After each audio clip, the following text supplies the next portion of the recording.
Thank you Rasel ভাই। আমি যে ঘটনাটা শেয়ার করবো আজকে, এটা আমাকে পাঠিয়েছে হচ্ছে শাহিন নামে এক ভাই। আসলে তিনি মানিকগঞ্জে থাকে, আর তার ঘটনাটা হচ্ছে পিরোজপুরের। তো এটা অনেকদিন আগের ঘটনা। ওই সময় মনে করেন 88 বন্যার সময় আর কি, শুরু হয় নাই তখনও, কিন্তু ওই সময়কার ঘটনা। তো তখন তার বয়স 15 বছর ছিল, এবং এই ঘটনার সাথে উনি প্রত্যক্ষভাবে জড়িত আর কি, ওনার বাবার ঘটনা। তো যেহেতু ঘটনা একটু বড়, আমি অন্যান্য সবকিছু বাদ দিয়ে ঘটনায় যাই। তো যেইখানকার ঘটনা, সেটা বয়স সামনে সাল শুনে বোঝা যায় যে এতটা সভ্যতার আলো ছিল না জায়গায়। আর বাসার আমাদের বাড়িটা থাকতো একবারে, বাড়িটাও ছিল একদম অজপাড়া গায়ে। আর আলো আলো বলতে হচ্ছে রাসেল ভাই, রাত্রেবেলা চলতে গেলে ল্যাম্প পোস্ট না, টর্চ লাইটে চলতো। আর টিভি তো ছিল না, মানে 2 গ্রাম মিলে 2টা বাড়িতে টিভি ছিল। তো ওনার বাবার একটা ব্যবসা ছিল, ওই যেসব বাড়িতে বাড়িতে টিভি ছিল, ওরা উইকলি কি করতো, ওই শুক্রবার হলেই দেখা যেত ব্যাটারি ভাড়া করতো। তো ওনাদের বিজনেসটাই ছিল এরকম ব্যাটারি ভাড়া দেওয়া। ওরা এরকম আপনার জেনারেটরের মেশিন চালু করে এই ব্যাটারিগুলো চার্জ দিত, এবং বিভিন্ন বাড়িতে বাড়িতে ওরা ভাড়া দিত আর কি। আর ওনার দাদার আর কি, যে শাহিন ভাই, যে ওনার দাদার একটা বিজনেস ছিল, সেটা ওনার বাবা পর্যন্ত ধরে রেখেছে। এটা হচ্ছে রাসেল ভাই কেউ মারা গেলে যেসব ম্যাটেরিয়ালস গুলা লাগে, সেই সবের দোকান আর কি। ওনার দোকানের নাম হচ্ছে চিরবিদায় স্টোর। আর ওই দোকানে এরকম কফিন, কর্পূর, তারপরে তুলা, কাফনের কাপড়, তারপরে আপনার আগরবাতি, মোমবাতি, ডিয়াসলাই, এগুলি অ্যাভেলেবেল ছিল। তো ঘটনার দিন হচ্ছে, মানে বর্ষা তখন শুরু হয় নাই, সেদিন বৃষ্টি হচ্ছে, মানে গুড়ি গুড়ি বৃষ্টি হচ্ছে। তো দোকান বন্ধ করতে করতে দেরি হয়ে যায়, কারণ ওনাদের সবগুলা ব্যাটারি আছে কিনা ঠিক মতো, সবকিছু ঠিক মতো দেখে। আর এই দোকান দুটো পাশাপাশি ছিল, ব্যাটারির চার্জের দোকানটা, আর পেছন দিক দিয়ে ওদের পাশের দোকানে যাওয়া যেত। তো এই পাশের শাটার যদি বাড়ি থেকে বন্ধ করে, তো ভেতরটা দিয়ে, ওই পাশেরটা ভেতরটা দিয়ে বন্ধ করা যায়। তো এরকম সময় বৃষ্টি পড়ছে, হঠাৎ করে দেখা গেল যে বৃষ্টিটা গুড়ি গুড়ি থেকে মুষলধারে শুরু হয়ে গেল। তখন তার ছেলে তার সাথে ছিল, মানে আমি যার কাছ থেকে ঘটনাটা পেয়েছি তিনি ছিলেন, এবং যে ঘটনাটা প্রত্যক্ষ করেছে পুরো ঘটনাটা, সেটা হচ্ছে ফরিদউদ্দিন সাহেব, উনি ছিলেন।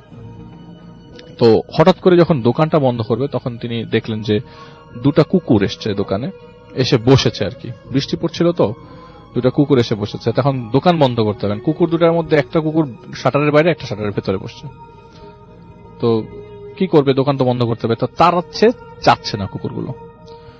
এমন সময় তার ছেলে ওই ব্যাটারি চার্জ দিয়ে মোটা তার দিয়ে একটা কুকুরকে দিল বাড়ি সজোরে। 2টো কুকুরই দৌড়ে চলে গেল এই বৃষ্টির ভিতরে। তো তারা শাটার বন্ধ করবে, এই পাশে চেক করতে গেছে, যেই পাশে কফিনটা রাখা আর কি। এবং হঠাৎ করে ভিতরে পাশে পিছন দিক যে দোকানে যাওয়ার পর দেখা যায় যে বেঞ্চের মধ্যে 2জন লোক বসে আছে। এই বৃষ্টির মধ্যে তাদের শরীরটা ভেজা ছিল না, তারা 2জন বসে আছে, এবং তাদেরকে জিজ্ঞেস করা হলো যে আপনারা কারা। বললো যে আমাদের কিছু জিনিসপত্র লাগবে, আপনার কাছে কিগুলি আছে নাকি। বললো যে কি কি লাগবে। তো সর্বপ্রথম বলে আমাদের 200 গজ কাফনের কাপড় লাগবে, আমাদের 2টা কফিন লাগবে, আর লাগবে হচ্ছে 100 প্যাকেট আগরবাতি, আর দিয়াশলাই লাগবে। বুঝছে, আমি আপনাকে কফিন দিতে পারবো, কিন্তু এখন এত রাতে তো সম্ভব না, আমার এখানে একটাই বানানো আছে। আর মজার বিষয় হচ্ছে আছে ভাই, এই গ্রামে 2-3 গ্রাম মিলে ওনার একটাই দোকান, কেউ মারা গেলে উনি জানে, বোঝে কে মারা গেছে, এবং ওই পরিমাণ জিনিসপত্র উনি রেডি করে রাখে। পরে যখন শেষ হয়ে যায়, পরে ঢাকা থেকে আবার নিয়ে যেত আর কি।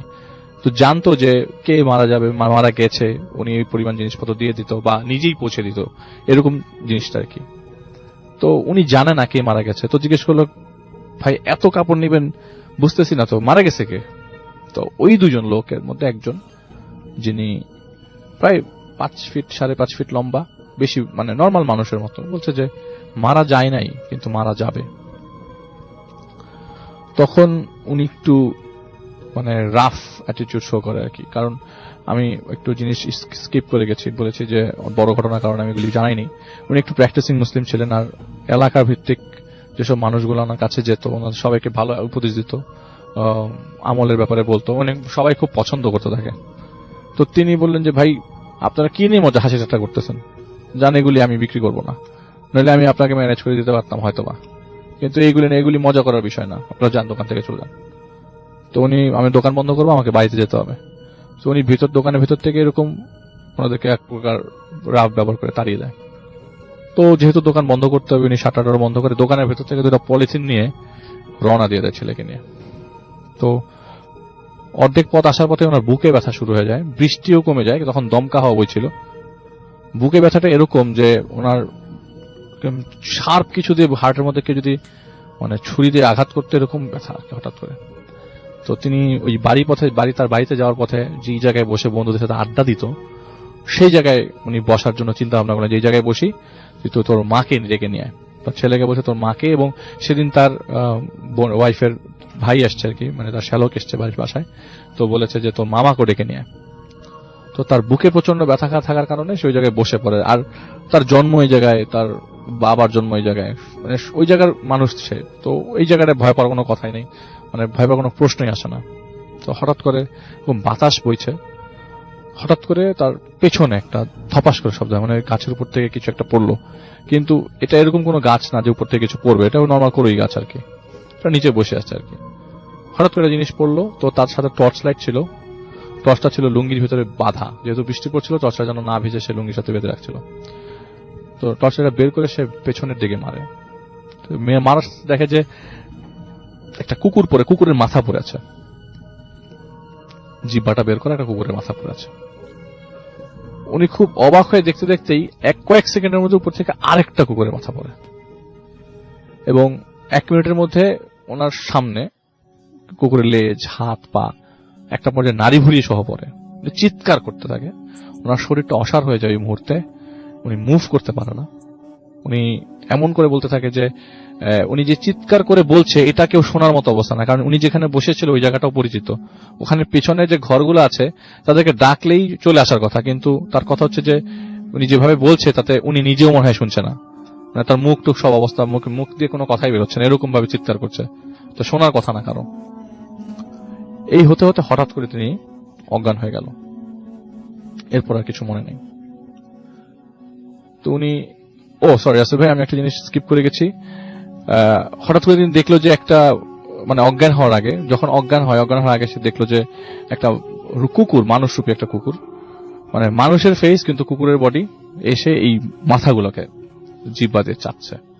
এটার পরে তিনি অজ্ঞান হয়ে যায়। এরপর আর কোনো মনে থাকে, এরপরে তো আমার কিছু মনে থেকেও ছিল না। উনি বাসায় যখন ঘুম ভাঙে, জ্ঞান ফেরে, তখন এলাকার লোকজন জমে গেছে। তো জিজ্ঞেস করে যে তোর এইরকম কেন হলো, হঠাৎ করে কি অবস্থা? তো বললো যে, মানে প্রথমে বলতে যাচ্ছিল না, প্রেসার দিয়ে বলল যে আমি এরকম এরকম জিনিস দেখেছি। সে এটা কথা বলে নাই যে দোকানে তার 2জন লোক এসেছে, এসব কথা তিনি গ্রামবাসীর কাউকে বলে নাই। তো বলেছে যে এরকম অবস্থা, আমি গাছের নিচে এসব জিনিস দেখেছি। তো বলে যে ভাই তুই, তোর বুকে ব্যথা ছিল, হয়তো বেশি এক্সটেন্সিভ প্রেসারের কারণে তুই কিছু উল্টাপাল্টা দেখছিস, সেটা কোনো কিছু না ভাই, টেনশন করিস না, কোনো কিছু হবে না। ওই দিন রাতের থেকে তার 102 ডিগ্রি জ্বর, জ্বরটা এমন যে প্রায় 3-4 দিন তাকে ভোগায়, এবং জ্বরের অবস্থায় উনি যে বিলাপগুলো পারে সেখানেও তিনি বারবার নাকি এরকম ভাবে বলেছে শোয়া অবস্থায় যে তোরা আমাকে মারিস না, এই তোরা দূরে থাক, আমার কাছে আসিস না, এরকম কিছু আর কি। তো বাসার সবাই মনে করেছিল উনি মারা যাবেন আর কি, কারণ যে অবস্থায় বিলাপ পাওয়া শুরু করেছে, আগেরকার লোকজন মনে করতো যে এরকম অবস্থা থাক মানে ভালো না, ভালো লক্ষণ না। তো একটা পর্যায়ে উনি সুস্থ হয়ে ওঠে আস্তে আস্তে 4-5 দিন পর। সেদিন মানে টেনশনটা এরকম ছিল যে ওনার তো ব্যবসায়ী হচ্ছে ওই ব্যাটারির দোকানটা, তো অনেকগুলো বাসায় ব্যাটারি চলে যায় আর কি, চলে যাওয়ার কারণে মানে রিসিভ করতে পারছে না। ওই মুহূর্তে দোকান চালাচ্ছিল তার চালক আর তার ছেলে মিলে একসাথে চালাচ্ছিল, তো ব্যাটারিগুলোকে উঠাতে হবে, রিসিভ করতে হবে, এই নিয়মটা ওই জানতো না দেখে সে এই শরীর খারাপ নিয়েও সেদিন দোকানে যায়। দোকানে যাওয়ার পর তার চালককে বলে যে এইখান থেকে লিখে দেয় এইসব জায়গা থেকে তোকে ব্যাটারিগুলো তুলতে হবে, নইলে ব্যাটারিগুলো আবার চার্জ দিতে হবে, নইলে তার তো ব্যবসায়ী ব্যাটারিগুলোই।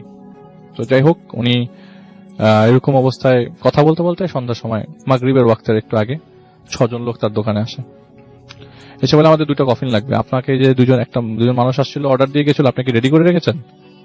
বলে কই, আমাকে তো কেউ কোনো কিছু অর্ডার দেয় নাই।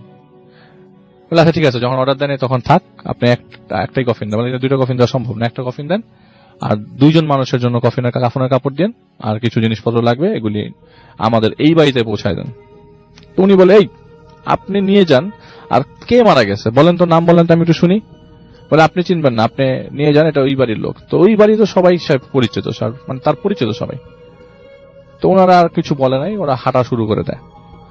ডেকে ওনারা কথা শুনে নাই, বলে আমাদের কাজ আছে, আপনারা একটা বাসায় পৌঁছায় দেন, বাড়িতে পৌঁছায় দেন। তো ওই বাড়িতে যেতে ক্ষেতের মাঝখান দিয়ে গেলেও যেতে 20 মিনিট সময় লাগে।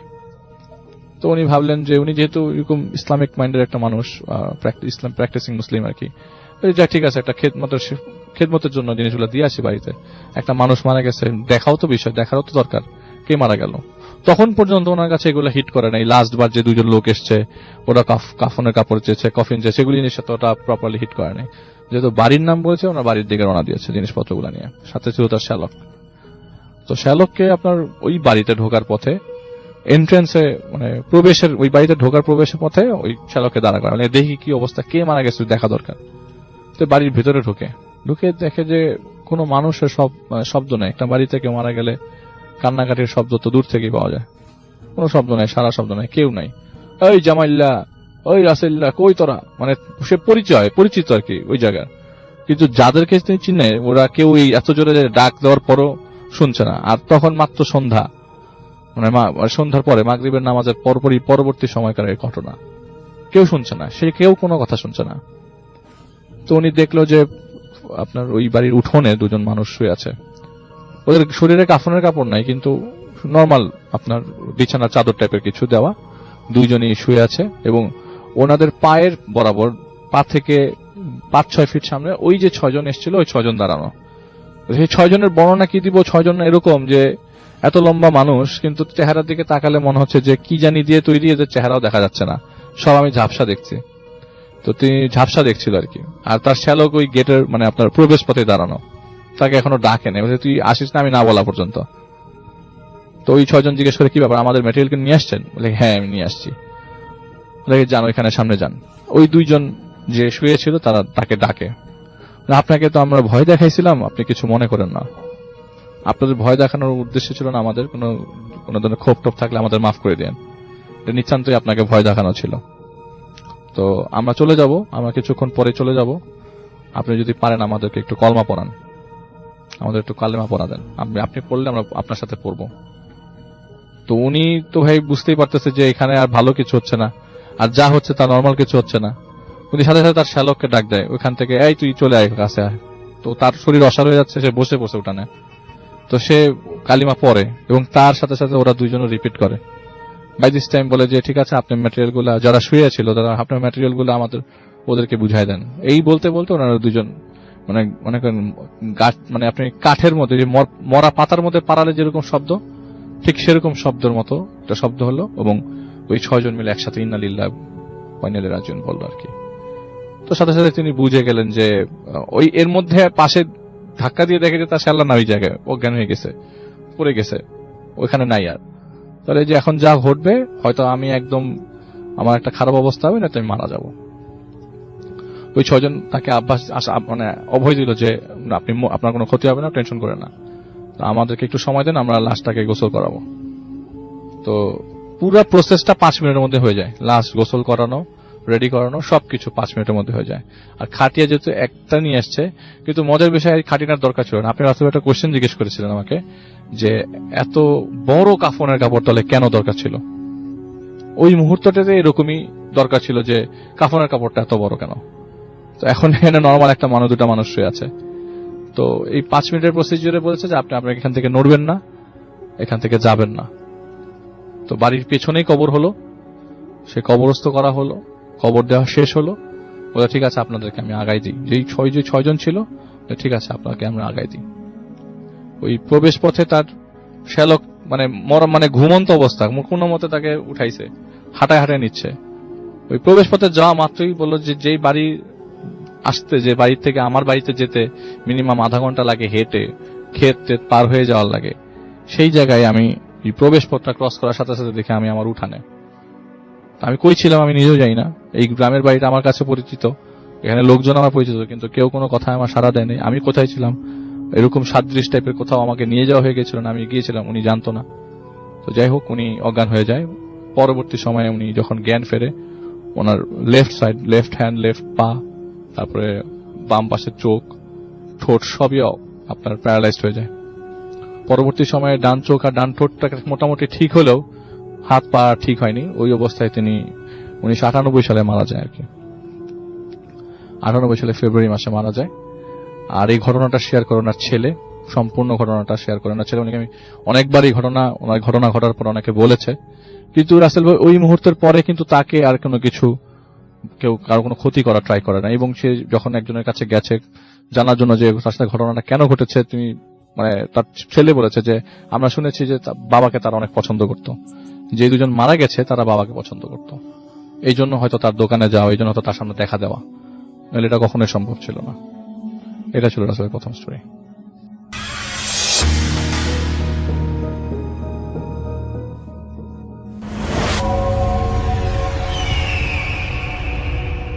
তো আমি এখন চলে যাই প্রথম ঘটনায়, যেটা আমাদের কাছে শেয়ার করছেন শান্ত কুড়িগ্রাম থেকে। শান্ত তার বড় ভাই মন্টুর একটি ঘটনা শেয়ার করেছেন এবং তিনি বলেছেন যে এই ঘটনাটা তার বড় ভাইয়ের সাথে ঘটেছিল 90 দশকে। এখন তার বড় ভাই অনেক সিনিয়র, এখন অনেক বয়স হয়েছে, তিনি এখন তার যে কর্মজীবনে আছেন। যাই হোক, তার সেই সময়কার সেই ঘটনা শান্ত শেয়ার করেছেন এবং রিকোয়েস্ট করেছেন আমি যেন আমার মতো করে ঘটনাটা আপনাদের কাছে প্রেজেন্ট করি। তো আমি চলে যাচ্ছি শান্তর সেই ঘটনায়। 90 দশকের কথা। শান্তর বড় ভাই মন্টু তখন কেবল এইচএসসি পরীক্ষা দিয়েছেন। যাই হোক, তিনি ঘোরাফেরা করছিলেন, তার মতো সময় কাটাচ্ছিলেন, বন্ধু বান্ধবের সাথে বেশ চুটিয়ে আড্ডা দিচ্ছিলেন। তো একসময় তাদের রেজাল্ট হয়। রেজাল্টের দিন খুব খারাপ একটা অবস্থা, কারণ তিনি তার পরীক্ষায় খুব খারাপ করেন। খারাপ রেজাল্ট করার কারণে যখন বাসায় এসে শান্তর বাবাকে জানান, তিনি প্রচন্ড রাগ করেন। কারণ শান্তর বড় ভাই মন্টুর উপর তিনি এমনি রেগেছিলেন। মন্টু ওই সময় অনেকটা বেপরোয়া হয়ে উঠছিল, মানে আর কি ঘোরাঘুরি আড্ডা এবং বাবার কথা শুনতেন না, তারপর পড়াশোনা ঠিক মতো মন দিতেন না। তো এই কারণে এমনি রেগেছিলেন শান্তর আব্বা। তিনি অনেক সৎ কর্মঠ মানুষ ছিলেন, অনেক কষ্ট করে সংসার চালাতেন। তো ছেলের এরকম রেজাল্ট খারাপ তিনি মেনে নিতে পারলেন না। তিনি প্রচন্ড রাগারাগি করলেন, শাস্তি দিলেন মন্টুকে। তিনি শাস্তি দিলেন এবং শাস্তি দেওয়াতে মন্টু বেশ অভিমান করলো, সে বাসা থেকে বের হয়ে আসলো। তো বাসা থেকে যখন বের হয়ে আসছে তখন মন্টুর বাবা বলতেছিল যে তুই যা, তুই আর কখনো ফেরত আসবি না, তুই আর কখনো আমার বাসায় আসবি না। তো মন্টুর এই কথাটা আরো খারাপ লাগছিল, তো সে বাসা থেকে হেঁটে বের হয়ে যায়। তো বের হয়ে কি করবে, কোনো কুল কিনারা নাই। তখন অলরেডি রাত হয়ে গেছে, প্রায় 4:30টার মতো বাজে। তখন 4:30 মানে বেশ রাত। 90s গ্রামে এই টাইমটা অনেক রাত। তো যাই হোক, সে এদিক ওদিক চিন্তা করতেছে যে কি করবে, কারণ তার অন্যান্য ফ্রেন্ডদেরকেও তার বাবা অনেক রকমের কথা বলছিলেন এবং তাদের বাবার সাথেও, মানে গার্ডিয়ানের সাথেও কথা বলছিলেন যে আপনার ছেলের সাথে মিশে এরকম হচ্ছে আমার ছেলে, মানে যেটা মানে শান্তর বাবা ঘুরছে আর কি।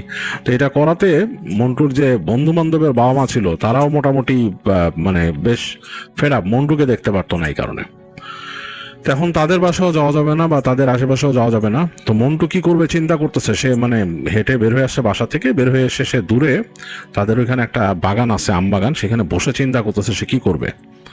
তো রাত হয়ে গেছে, আম বাগানও বেশ অন্ধকার, অনেক আমের গাছ ওইখানে, এবং মানে বেশ কঠিন অবস্থা, জোনাকি পোকা খেলা করতেছে ভিতরে, মানে অন্যরকম। তো মন্টুর কাছে এগুলো ব্যাপার না, সে মানে এরকম বন্ধুদের সাথে আড্ডা দেওয়ার সময় অনেক এরকম রাতের বেলা আম বাগানে ঢুকছে ইত্যাদি ইত্যাদি। তো বসে বসে চিন্তা করছে কি করবে, একটা আম গাছের গোড়ায় বসে। তো তখন তার মনে হলো জারি বাজার তো এখনো খোলা আছে, আমি বাজারে যাই। তো বাজারে তার ফ্রেন্ডের আনোয়ারের দোকান আছে এবং সে জানে যে আনোয়ার এখন বসতেছে, মানে আনোয়ারের বাবা চলে গেছে দোকান থেকে, ক্লোজিং আনোয়ার করে ওইখানে। তো চিন্তা করলো আনোয়ারের কাছে যাই, আনোয়ারে দেখি কিছু বললে কি হয়, আনোয়ার কিছু হেল্প করতে পারে কিনা, যেহেতু আনোয়ার একা আছে ওইখানে। তো মন্টু তখন ওখান থেকে তাড়াতাড়ি রওনা দেয়, রওনা দিয়ে বাজারে চলে যায়। তো বাজারে যখন আসছে তখন অলরেডি মানে মেঘ গুড়গুড় করতেছে, মানে আকাশ পুরো ভারী হয়ে গেছে, বৃষ্টি হবে, বাতাস একদম ভারী, অন্যরকম অবস্থা, এবং বাজার ক্লোজড, বাজারের দোকানপাট সব বন্ধ হয়ে যাচ্ছে। সামনের যে দোকান ছিল সেগুলো উঠে গেছে, মানুষজন চলে গেছে, ওগুলো ওই বাজার প্যাক করে ঢেকে রাখে যাতে বৃষ্টি আসলে ভিজে না যায় মানুষজন। তো মন্টু আস্তে আস্তে ঢুকে গেল বাজারে এরকম গলি দিয়ে। তো হাঁটতে হাঁটতে হাঁটতে দেখলো যে না, তখনও আনোয়ার দোকান বন্ধ করেনি, একটা ঝাঁপ নামানো। তো সে খুব দ্রুত চলে চলে আসলো আনোয়ারের কাছে। তো আনোয়ার তো তাকে দেখে অবাক, বলে কি রে তুই এরকম রাত্রেবেলা করতে আসলে, তোর আব্বা বেরিয়ে দিছে? তো বলে যে হ্যাঁ বেরিয়েছি এখন, কারণ আমি বাসার থেকে বাইর করে দিছি আমারে।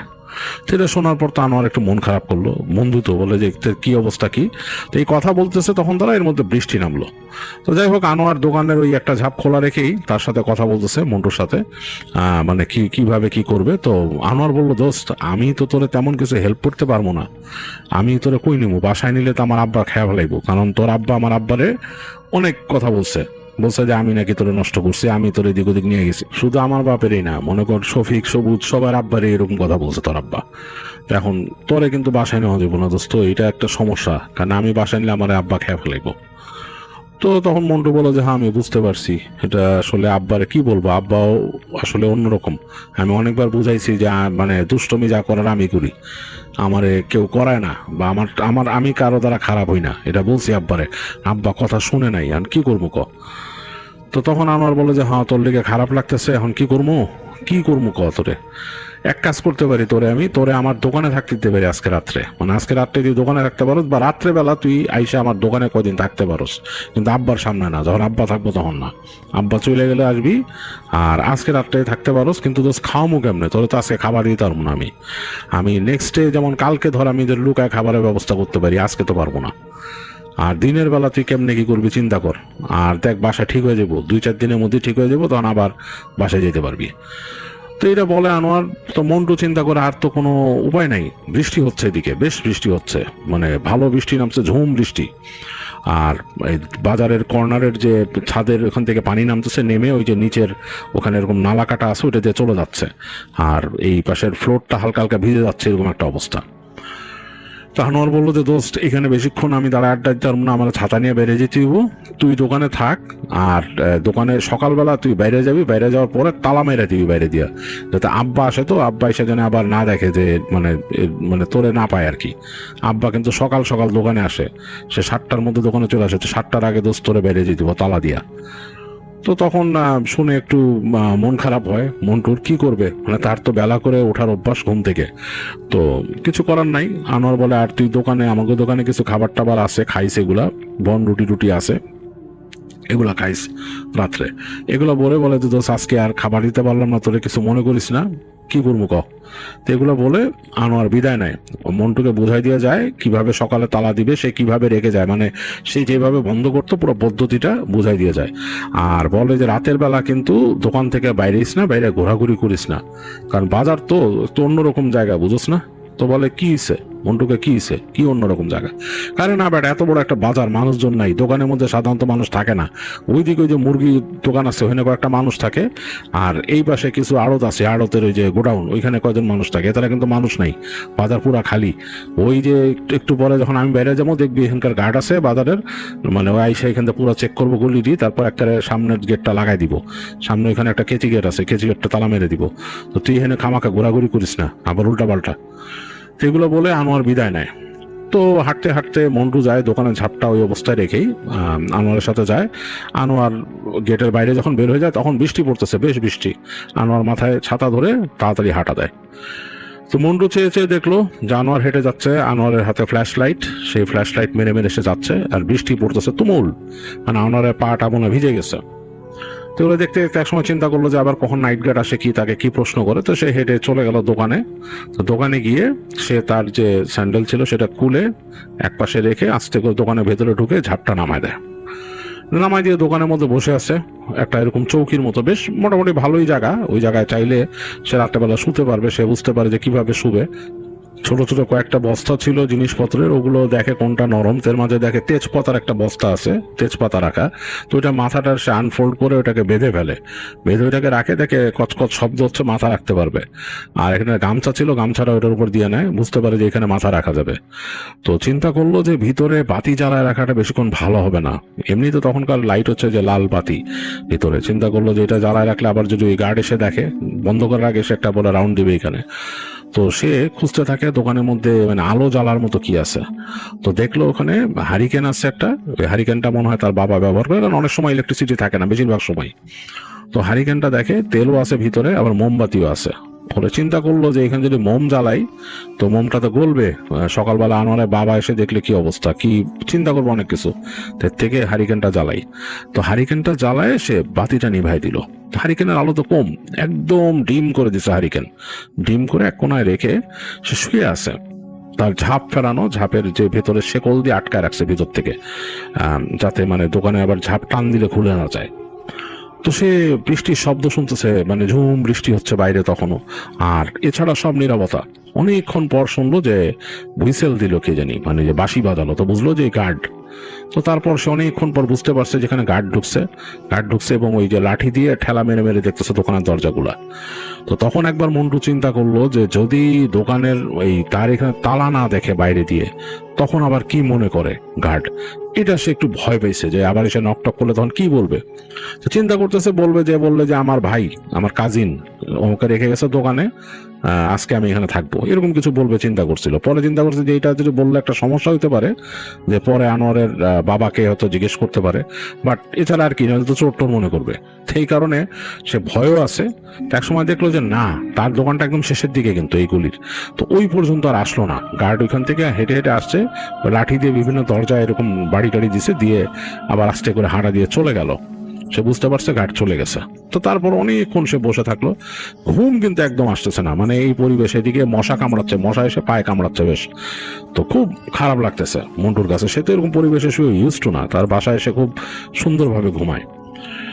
তো এরকম থাকতে থাকতে অনেকক্ষণ পর তার খুব বিরক্তি লাগা শুরু করলো, মানে কেমন জানি, আর বদ্ধ একটা পরিবেশ, কেমন বৃষ্টি হয়েছে ঠিকই, কিন্তু ওই যে বাতাসে গোমট ভাবটা কাটে নাই।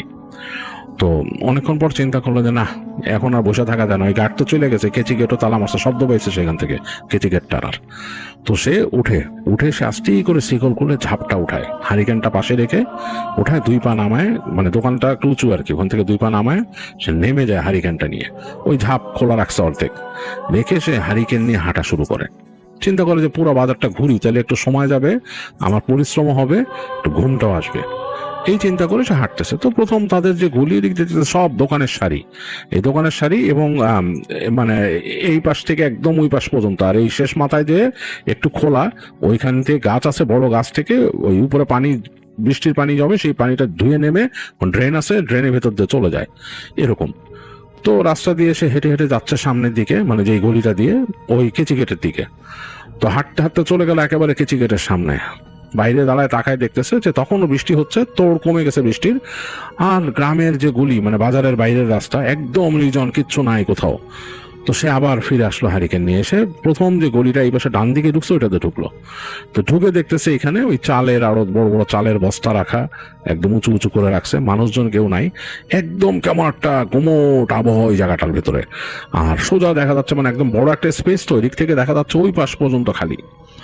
তো চিন্তা করলো যে না, এদিকে না, বাম দিকে যাই, যে একটু হাঁটি।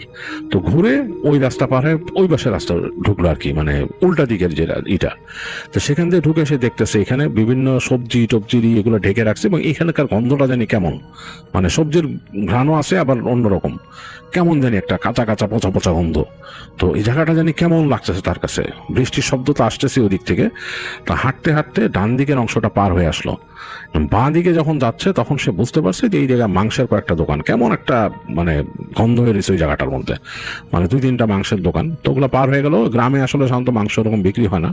যাই হোক, শেষ মাথার দিকে বুঝতে পারছে সে মাছের আড়ত, এখানে মাছ টাছ আনে, এগুলো বেশ ঠান্ডা জায়গাটা। তার কাছে এইটা ভালো লাগবে, বেশ ঠান্ডা। এর কারণ হচ্ছে বরফ দিয়ে সব স্টক করে রেখে গেছে মাছগুলারে, যেগুলো এখানে আনছে এগুলো বরফ দিয়ে রেখে গেছে। ভোরবেলার দিকে হয়তো আরো মাছ আসবে এরকম কিছু, কিন্তু এই বরফের কারণে এই জায়গাটা বেশ ঠান্ডা। বড় বড় বরফ এনে রাখছে। সে দেখলো কতগুলা এরকম ইসের মতো স্ট্যাক করা, গুলো ছালা দিয়ে রাখছে, কি দিয়ে রাখছে, ভুসি টুসি। দুই ভাই যে সে হেঁটে হেঁটে যাচ্ছে, তার কাছে একটু ডিফারেন্ট লাগতেছে, কারণ সেই জিনিসগুলো রাতের বেলা কখনো দেখে নাই। একটা বদ্ধ বাজারের ভেতরের পরিবেশ কেমন সেটা সে কখনো দেখে নাই। তো হাঁটতে হাঁটতে একদম শেষে আসলো। এসে দেখতেছে এই পাশের যে কর্নারের মধ্যে মনে হচ্ছে কোনো নড়াচড়ার শব্দ পেল, মানে খটখট খড়খড় এরকম মানে শব্দ হচ্ছে, কিছু একটা নাড়াচড়া করতেছে কেউ। তো শব্দটা শুনে মন্টু অনেক সচকিত হয়ে গেল। এর কারণ হচ্ছে যে সে জানে যে বাজারে তো রাতের বেলা কেউ থাকার কথা না। ওই যে নাইট গার্ড আছে, সেও বাজারের ভিতরে থাকে না, সে বাইরে থাকে। আর কেউ তো ঢুকে না রাত্রেবেলা। আমরা ঢুকলে তা আনোয়ার বলতো যে কেউ আছে বা দোকানে মানুষ আছে। চালের আড়তের কথা বলছে, এটা তো ওই পাশে, এইখানে তো কিছু না। এইখানে কে রাতের বেলা শব্দ কে করে? মন্টু সাথে সাথে তার হারিকেনটা নিচু করে ফেললো, নিচু করে মানে ওইটাতে এমনি মানে যা দালান ছিল তারও ডিম করলো। আরো ডিম করে তার বাঁ পাশে সবজির ঝুড়ি ছিল বড় বড়, অনেক সবজি রাখা, ওগুলোকে যে প্লাস্টিক পলিথিন এগুলো দিয়ে পেঁচা বাঁধা। ওইটার আড়ালে সে যে আস্তে আস্তে করে উকি দিল কর্নারে, যেখান থেকে শব্দ আসতেছে ওইদিকে। তো ওদিকে সে দেখতেছে ওখানে কিন্তু অনেকটা খোলা জায়গা আছে, মানে আকাশ, মানে ছাদ খোলা আর কি, ছাদের ওখানে গ্রিলের মতো করা যাতে কেউ না ঢুকতে পারে ওদিক দিয়ে, কিন্তু খোলা, মানে ফাঁকা জায়গা। তো ওইখানে আবার টিন এরকম বাঁকায় দেওয়া, ওখান থেকে বৃষ্টির পানি নেমে যাচ্ছে, নেমে ওই যে নালাতে পড়তেছে, একটা নালা আছে বাজারের নিচ দিয়ে, ওই নালা দিয়ে যায় আর কি। তো নালাতে এসে পানি পড়তেছে, ছট করে শব্দ হচ্ছে পানি পড়ার, আর এই বৃষ্টিও ওখানে ঢুকতেছে। আকাশের আলো যতটুকু আছে দেখা যাচ্ছে, দেখা যাচ্ছে মাঝে মাঝে যে বিজলি চমকাচ্ছে, যে হালকা ওই ফ্ল্যাশের আলো ওখান থেকে ঢুকতেছে। তো মন্টু দেখলো, দেখে বেশ অন্যরকম লাগলো এই পানি পড়াটা। আর ওই পাশে ওই যে ফাঁকা জায়গাটার ওই পাশটা অন্ধকার, ওই জায়গায় মনে হয় কিছুর আড়ত বা কিছু ওখানে রাখা, ওই হালকা আলো, আকাশের আলো ওখানে পড়ে একটু আলোকিত হচ্ছে। যখন বিজলি চমকালো তখন মন্টু দেখলো ওই জায়গাটা একটু দেখা যাচ্ছে, ওখানে অনেক বড় বড় ঝুড়ি রাখা, মনে হয় মাছ টাছ স্টক করে রাখছে ওইখানে। তো ওইখান থেকে শব্দটা আসতেছে। তো মন্টু চিন্তা করলো এখানে কি কুকুর টুকুর আছে নাকি, বিড়াল টিয়াল আছে নাকি, মাছের আড়তের দিকে যায়। হতে পারে এগুলো তো আগেই ঢুকে থাকে বাজারে, হয়তো রাতের বেলা বের হয়ে হাঁটাহাঁটি করে। তবে মন্টুর ভয় হলো যে তাকে দেখে ফেললে সমস্যা, কারণ তাকে দেখে এখানে ভাববে একদম মানে আগন্তুক আর কি, তখন কিন্তু মানে কুকুর দেখা যাবে কামড়ও দিতে পারে। তো এই একটু ভয় পেয়েছে, ভয় পেয়ে মন্টু চিন্তা করলো যে আমি কি চলে যাবো এখান থেকে। কিন্তু তার কিউরিয়াসিটি হলো যে আসলে কি শব্দটা কিসের হচ্ছে, এবং সে মোটামুটি ভালোই পাইতেছে শব্দ, নাড়া চাড়া, মনে হচ্ছে ওই যে মানে ওই যে ঝুড়ি কেউ টেনে সরাচ্ছে এরকম সর শব্দ হইতেছে। তো মন্টু চিন্তা করলো একটু দেখি কি কুকুর কিনা, এরকম এরকম শব্দ কেন। এই চিন্তা করতে করতে মন্টু নিজের অজান্তেই সামনে যাওয়া শুরু করলো। ওই যে মানে লেফটে টার্ন নিয়ে ফেললো, টার্ন নিয়ে আস্তে আস্তে যাচ্ছে। এখন কিন্তু সে পুরো ওপেন জায়গায়, অন্ধকার জায়গাটা দেখা যাচ্ছে, ওই জায়গায় ওই যে আকাশের আলো বের হয়ে ওই জায়গায় পড়ছে, মানে সরাসরি ওইখানে কেউ থাকলে তাকাইলে তাকে দেখবে, কুকুর মানে যদি তাকায় তাও সে দেখবে। তো এইটা এখন মন্টু চিন্তা করলো কিছু করার নাই, কুকুর যদি থাকে সে লাফ দিয়ে এসে উঠে যাবে, যে পাশে যে বস্তা টস্তার উপর দিয়ে উঠে যাবে, এটা চিন্তা করতেছে সে। যদিও একটা কেওয়াটিক ব্যাপার, এরকম রাত্রেবেলা এরকম বাজারের মধ্যে খোলা জায়গায় কোনো মানুষ নাই, এই জায়গায় এরকম ভাবে ওঠাচড়া করা বা দৌড়াদৌড়ি করাটা কেমন হবে। তো তারপরও সে তার ওই যে কিউরিয়াসিটির কাছে হার মানলো। তো আস্তে আস্তে হেঁটে সে যাচ্ছে, এদিকে কিন্তু এগোয়ে আসতেছে সে ওই জায়গাটার কাছে, এবং শব্দটা আরো জোরালো হচ্ছে, এই নাড়াচাড়ার শব্দ, খসখস খসখস শব্দটা আরো জোরালো হচ্ছে, মানে সব আরো বাড়তেছে যেহেতু কাছায় যাচ্ছে। বৃষ্টির শব্দ আছে, এবং ওই যে পানি পড়তেছে এটা আছে, পানি মানে পানি পড়ার যে একঘেয়ে একটা শব্দ, ছ্যাচ্ছা ছ্যাচ্ছা ছ্যাচ্ছা, তার ওই পাশ থেকে। তো মনটা একদম কাছায় আসলো। তো ওইখানে এসে তাকায় দেখতেছে শব্দটা কেমন জানি, মানে মানে কেমন একটা শব্দ, উদ্ভট। তারপর মনে হলো যে কুকুর যদি কিছু এরকম ছিঁড়ে কুড়ে খায় যেরকম শব্দ হয়, মানে মন্টুর বর্ণনা অনুযায়ী ওরকম শব্দ হচ্ছে। তো সে বুঝলো যে এখানে কোনো কুকুর বা কিছু আছে যেটা খাচ্ছে, এবং মাঝে মাঝে ঘর ঘর ঘর ঘর শব্দ হচ্ছে। তো মন্টু আস্তে করে হারিকেনটা নিচু ছিল তার একটু উঁচু করলো। এই উঁচু করার পরে সে হঠাৎ করে দেখলো অন্ধকারের মধ্যে দুইটা চোখ তার দিকে তাকায় আছে, জল জ্বলে চোখ, বেশ এরকম জল জল করতেছে চোখ দুইটা। তো মন্টুর বুকটা ছ্যাদ করে উঠছে, সে বুঝতে পারছে যে এখানে কোনো কুকুর আছে। বেশ ভয় পেয়েছে, সে বুঝতে পারছে এখানে কুকুর আছে, এবং সে যা ধারণা করছিল তাই, কারণ বাজারে কুকুর, এখানে এসে হয়তো ময়লা টেলা খাচ্ছে, কিছু একটা আছে এখানে। তো সে কুকুরটাকে দেখে মানে পিছনে না যে সে হারিকেনটা আরো সামনের দিকে ধরলো, যে হারিকেন দেখে যদি একটু ভয় পায় কুকুর, আলো তো। তো সে আস্তে করে হ্যারিকেনটা বাড়ায় ধরলো, হ্যারিকেনটা আস্তে করে বাড়ায়ও দিছে হাত দিয়ে। হ্যারিকেনের আলো যখন একটু বাড়ছে, সে দেখলো ওই চোখ যার আর কি, মানে চোখের মালিক আস্তে করে সামনের দিকে আসছে একটু। অটোমেটিকলি দেখলো অন্ধকারের ভেতর থেকে একটা মুখ বেরোলো। মোটে এটা কুকুরের মুখ না, মুখটা হচ্ছে কালচে ফ্যাকাশে টাইপের একটা চেহারা, মাথায় চুল নাই, মানে পুরো মাথাটা মানে বোল্ড, মানে চুল একটাও চুল নাই, পুরা মাথার যে ইটা সারফেসটা, মানে মাথার যে স্কিন সেটা ওরকম কালচে ফ্যাকাশে টাইপের স্কিন। তার নিচে যে আইব্রো গুলো বড় বড়, চোখ দুটা জল জল করতেছে, এবং মুখের মানে যে ইটা মানে নিচের অংশটা ওটা বেশ ভয়ঙ্কর। মুখটা এরকম করে যে হাঁ করছে তাকে দেখে, মুখের ভিতর সারি সারি ধারালো দাঁত, এবং সেখানে মনে হচ্ছে মাসের অবশিষ্ট জিনিসপত্র লেগে আছে, বেশ ডার্টি, এবং একটা বোটকা গন্ধ ওদিক থেকে ছুটে আসছে। তো মন্টু দেখছে শুধু ওই জিনিসটা অন্ধকার থেকে বেরিয়েছে, যতটুকু আলো পড়ছে রাতের আলো ওই যে ফাঁকা দিয়ে এসে, অতটুকু তার ঘাড়ের নিচ পর্যন্ত দেখা গেছে, আর হারিকেনের আলো একটু যে পড়ছে এখানে। তো ওইটা যে ওরকম তাকাইছে ওইখানে, সে মানে ভেতর থেকে একটা ঘর ঘর শব্দ করতেছে, কোন রকম ডাকে নাই বা কিছু নাই। তো মন্টু প্রচন্ড ভয় পেয়েছে, সে চিন্তা করলো যে আমি কি করব, তার মাথা কাজ করতেছে না। সে হঠাৎ করে ঘুরে দাঁড়ায় দৌড় দিল একটা, দৌড়াচ্ছে, হারিকেন এইভাবে এইভাবে করতেছে, মানে তার আলোটা এরকম নাচানাচি করতেছে। আর এই পাশে তো সে কিছু দেখতে পাচ্ছে না হারিকেন আলো ছাড়া, ওইখানে তো একটু আলো ছিল আকাশের, কিন্তু কিচ্ছু নাই। অন্ধকারের মধ্যে সে আন্দাজে শুধু হারিকেনের আলো এদিকে নাচানাচি করতেছে, এর মধ্যে যতটুকু বুঝতে পারতেছে দৌড়ায় যাচ্ছে। আর তার কাছে হঠাৎ মনে হলো যে তার পেছনে কিছু একটা আসতেছে দৌড়ায়, জাস্ট কুকুর বা কিছু যে দৌড়ায় আসে সেরকম। তো তার গতি দ্বিগুণ হয়ে গেল, প্রচন্ড স্পিডে দৌড় দিল মন্টু, এবং তার হারিকেনটা এরকম বাড়ি খেতে খেতে নিভে গেল। হারিকেনের মানে আলো এরকম বাড়ির চোটে নিভে গেছে। সে কেরোসিনের গন্ধ পাচ্ছে, মনে হয় কেরোসিন ছলকায় বেরিয়েছে ভিতর থেকে। তো যাই হোক, তারপরে সে হারিকেনটা হাত থেকে ছাড়ে নাই, কারণ এটা যেহেতু আনোয়ারদের জিনিস, সে বন্ধুকে নিয়েও চিন্তিত। আনোয়ারের কিছু মানে এরকম হলে তার বাবা তো তাকে মানে খুবই নিশ্চয়ই সমস্যা করবে। তো দৌড়াইতে দৌড়াইতে সে বের হয়ে আসছে এই গলি থেকে, ওই যে তার বন্ধুর দোকানের যে গলি, ওই গলিতে চলে আসছে। ওই গলিটা কোয়াইট, দুই পাশে দোকান। সে ডান দিকে তাকালো, শেষ মাথায় অন্ধকার, কিন্তু পুরো গলিতে অন্ধকার, কোনো আলো নাই। এই পাশে কেচি গেট থেকে একটু আলো আসতেছে, আর ওই শেষ মাথায় ওই জায়গায় কিন্তু আরেকটু খোলা আছে, ওই যে গাছ বেয়ে পানি নামে, ওই গাছের জন্যই খোলা রাখছে অতটুকু জায়গা। তো সে অতটুকু দেখে ওই জায়গায় দৌড় দিল। সে বুঝলো যে তার দোকানের ঝাঁপ তো ওইদিকে, ছেড়ে দৌড়াচ্ছে। পিছনে এখন আর শব্দ নাই। সে একসময় দোকানের সামনে এসে ঝাপটা তাড়াতাড়ি মানে উঠাইলো কোনো মতে, উঠায় সে একদম লাফ দিয়ে ভিতরে ঢুকলো। স্যান্ডেল আর মানে খোলার মানে করতে পারে নাই, মানে ওই উঠায় হাত দিয়ে নিয়ে রাখতে পারে নাই, স্যান্ডেল নিচে রেখেই লাফ দিয়ে দোকান উঠে ঝাপটা নামাই দিছে। ঝাপটা নামাই দিয়ে সে ভিতরে বসে বসে হাঁপাচ্ছে আর চিন্তা করতেছে যে তার পিছনে পিছনে আসতেছে নাকি। ওইটা অন্ধকার, দোকানের মধ্যে তো মানে কোনো আলো নাই। হারিকেনটাকে একপাশে রেখে মন্টু তাকে আছে দোকানের ঝাঁপের দিকে। মানে অন্ধকারে তো কিছু দেখা যায় না, ঝাঁপের নিচে যে একটু ফাঁকা জায়গা, মানে ওই হালকা চিলতে রাতের আলো যে আসতেছে সেটার দিকে, মানে ওই জায়গাটা একটুখানি দেখা যায়, মনে হয় যে রাতের আলোর জন্য ওই জায়গাটা মনে হচ্ছে অন্ধকারের থেকে বেশি আলোকিত। তো সে চুপচাপ তাকায় আছে, তখনও কিন্তু সে ভয়ে মানে স্থির হতে পারে নাই ঠিক মতো। এদিকে কেরোসিনের প্রকট গন্ধ আসতেছে, হারিকেন থেকে ছলকায় কেরোসিন পড়ছে। তো মন্টু আস্তে আস্তে সাহস করে শেকলটা ধরে ওইটা যে ওই ইসের মধ্যে লাগাই দিল, মানে যে তার যে আরেকটা ঘাট এরকম উঁচেছে, ঘাটে যাতে ভেতর থেকে সে লাগাই দিছে, বাইরে দিয়ে যাতে কেউ টেনে খুলতে না পারে, মানে সেটা আন্দাজের মধ্যে শেকল ধরে করছে। সে হারিকেন জ্বালাতে এখনো সাহস পাচ্ছে না। এই সময় তার কাছে মনে হলো তার ঝাঁপের ওই পাশে কে জানি আসতেছে। কেমন যেন একটা শব্দ পেল, মানে চললে যেরকম হয়, কুকুর আসলে কিন্তু শব্দ পাওয়া যায় না, কারণ কুকুর বা এই ধরনের প্রাণীর পায়ের নিচে একটা প্যাডের মতো থাকে, মানে তাদের প থাকে, তো সেই জন্য শব্দ পাওয়া যায় না। কিন্তু এখানে মনে হচ্ছে শব্দ হচ্ছে, মানে থপ থপ করে শব্দ হচ্ছে, আর ছেঁচড়ায়, মানে দুই হাত এরকম ফেললে, মানে কেউ যদি ছেঁচড়ায় আসে আর কি, দুই হাত দিয়ে এরকম করে দুই পা ছেঁচড়া ছেঁচড়া আসে, যেরকম শব্দ হবে জাস্ট লাইক সেরকম শব্দ হচ্ছে অন্ধকারের মধ্যে। আর বৃষ্টির শব্দ কমে গেছে, শব্দ পাচ্ছে এরকম আসতেছে। তারপর সে দেখলো তার দোকানের নিচে ওই যে সামনে যে ফাঁকা জায়গাটা ঝাঁপের নিচে, যেখান দিয়ে হালকা আলো আসতেছে, মনে হচ্ছে ওইটার কাছে কেউ নড়ছে বা এখানে কেউ আসছে, মানে ওই ফাঁকা জায়গাটা হঠাৎ করে বন্ধ হয়ে গেল, মানে কেউ একজন আসছে। প্রচন্ড ভয় পেয়েছে মন্টু আসলে মানে দম নিতে পারতেছে না। সে আস্তে করে একেবারে দেয়ালের সাথে মিশে গেল, পিছনে যে তার যে মানে দেয়ালের সাথে মিশে গেছে। আর সে বুঝতে পারতেছে কেউ একজন ওখানে মানে আছে, ওই ঠিক ওই ফাঁকাটার ওইখানে। ওই পাশ থেকে মনে হলো শব্দ পেল, একটা কেমন জানি ঘর ঘর শব্দ আর শ্বাস নেওয়ার মতো শব্দ। তো মন্টুর কিন্তু মানে একেবারে প্রাণ ওষ্ঠাগত অবস্থা খারাপ, তার সে ওখানে ফেইন্ট হয়ে যাবে এরকম একটা অবস্থা।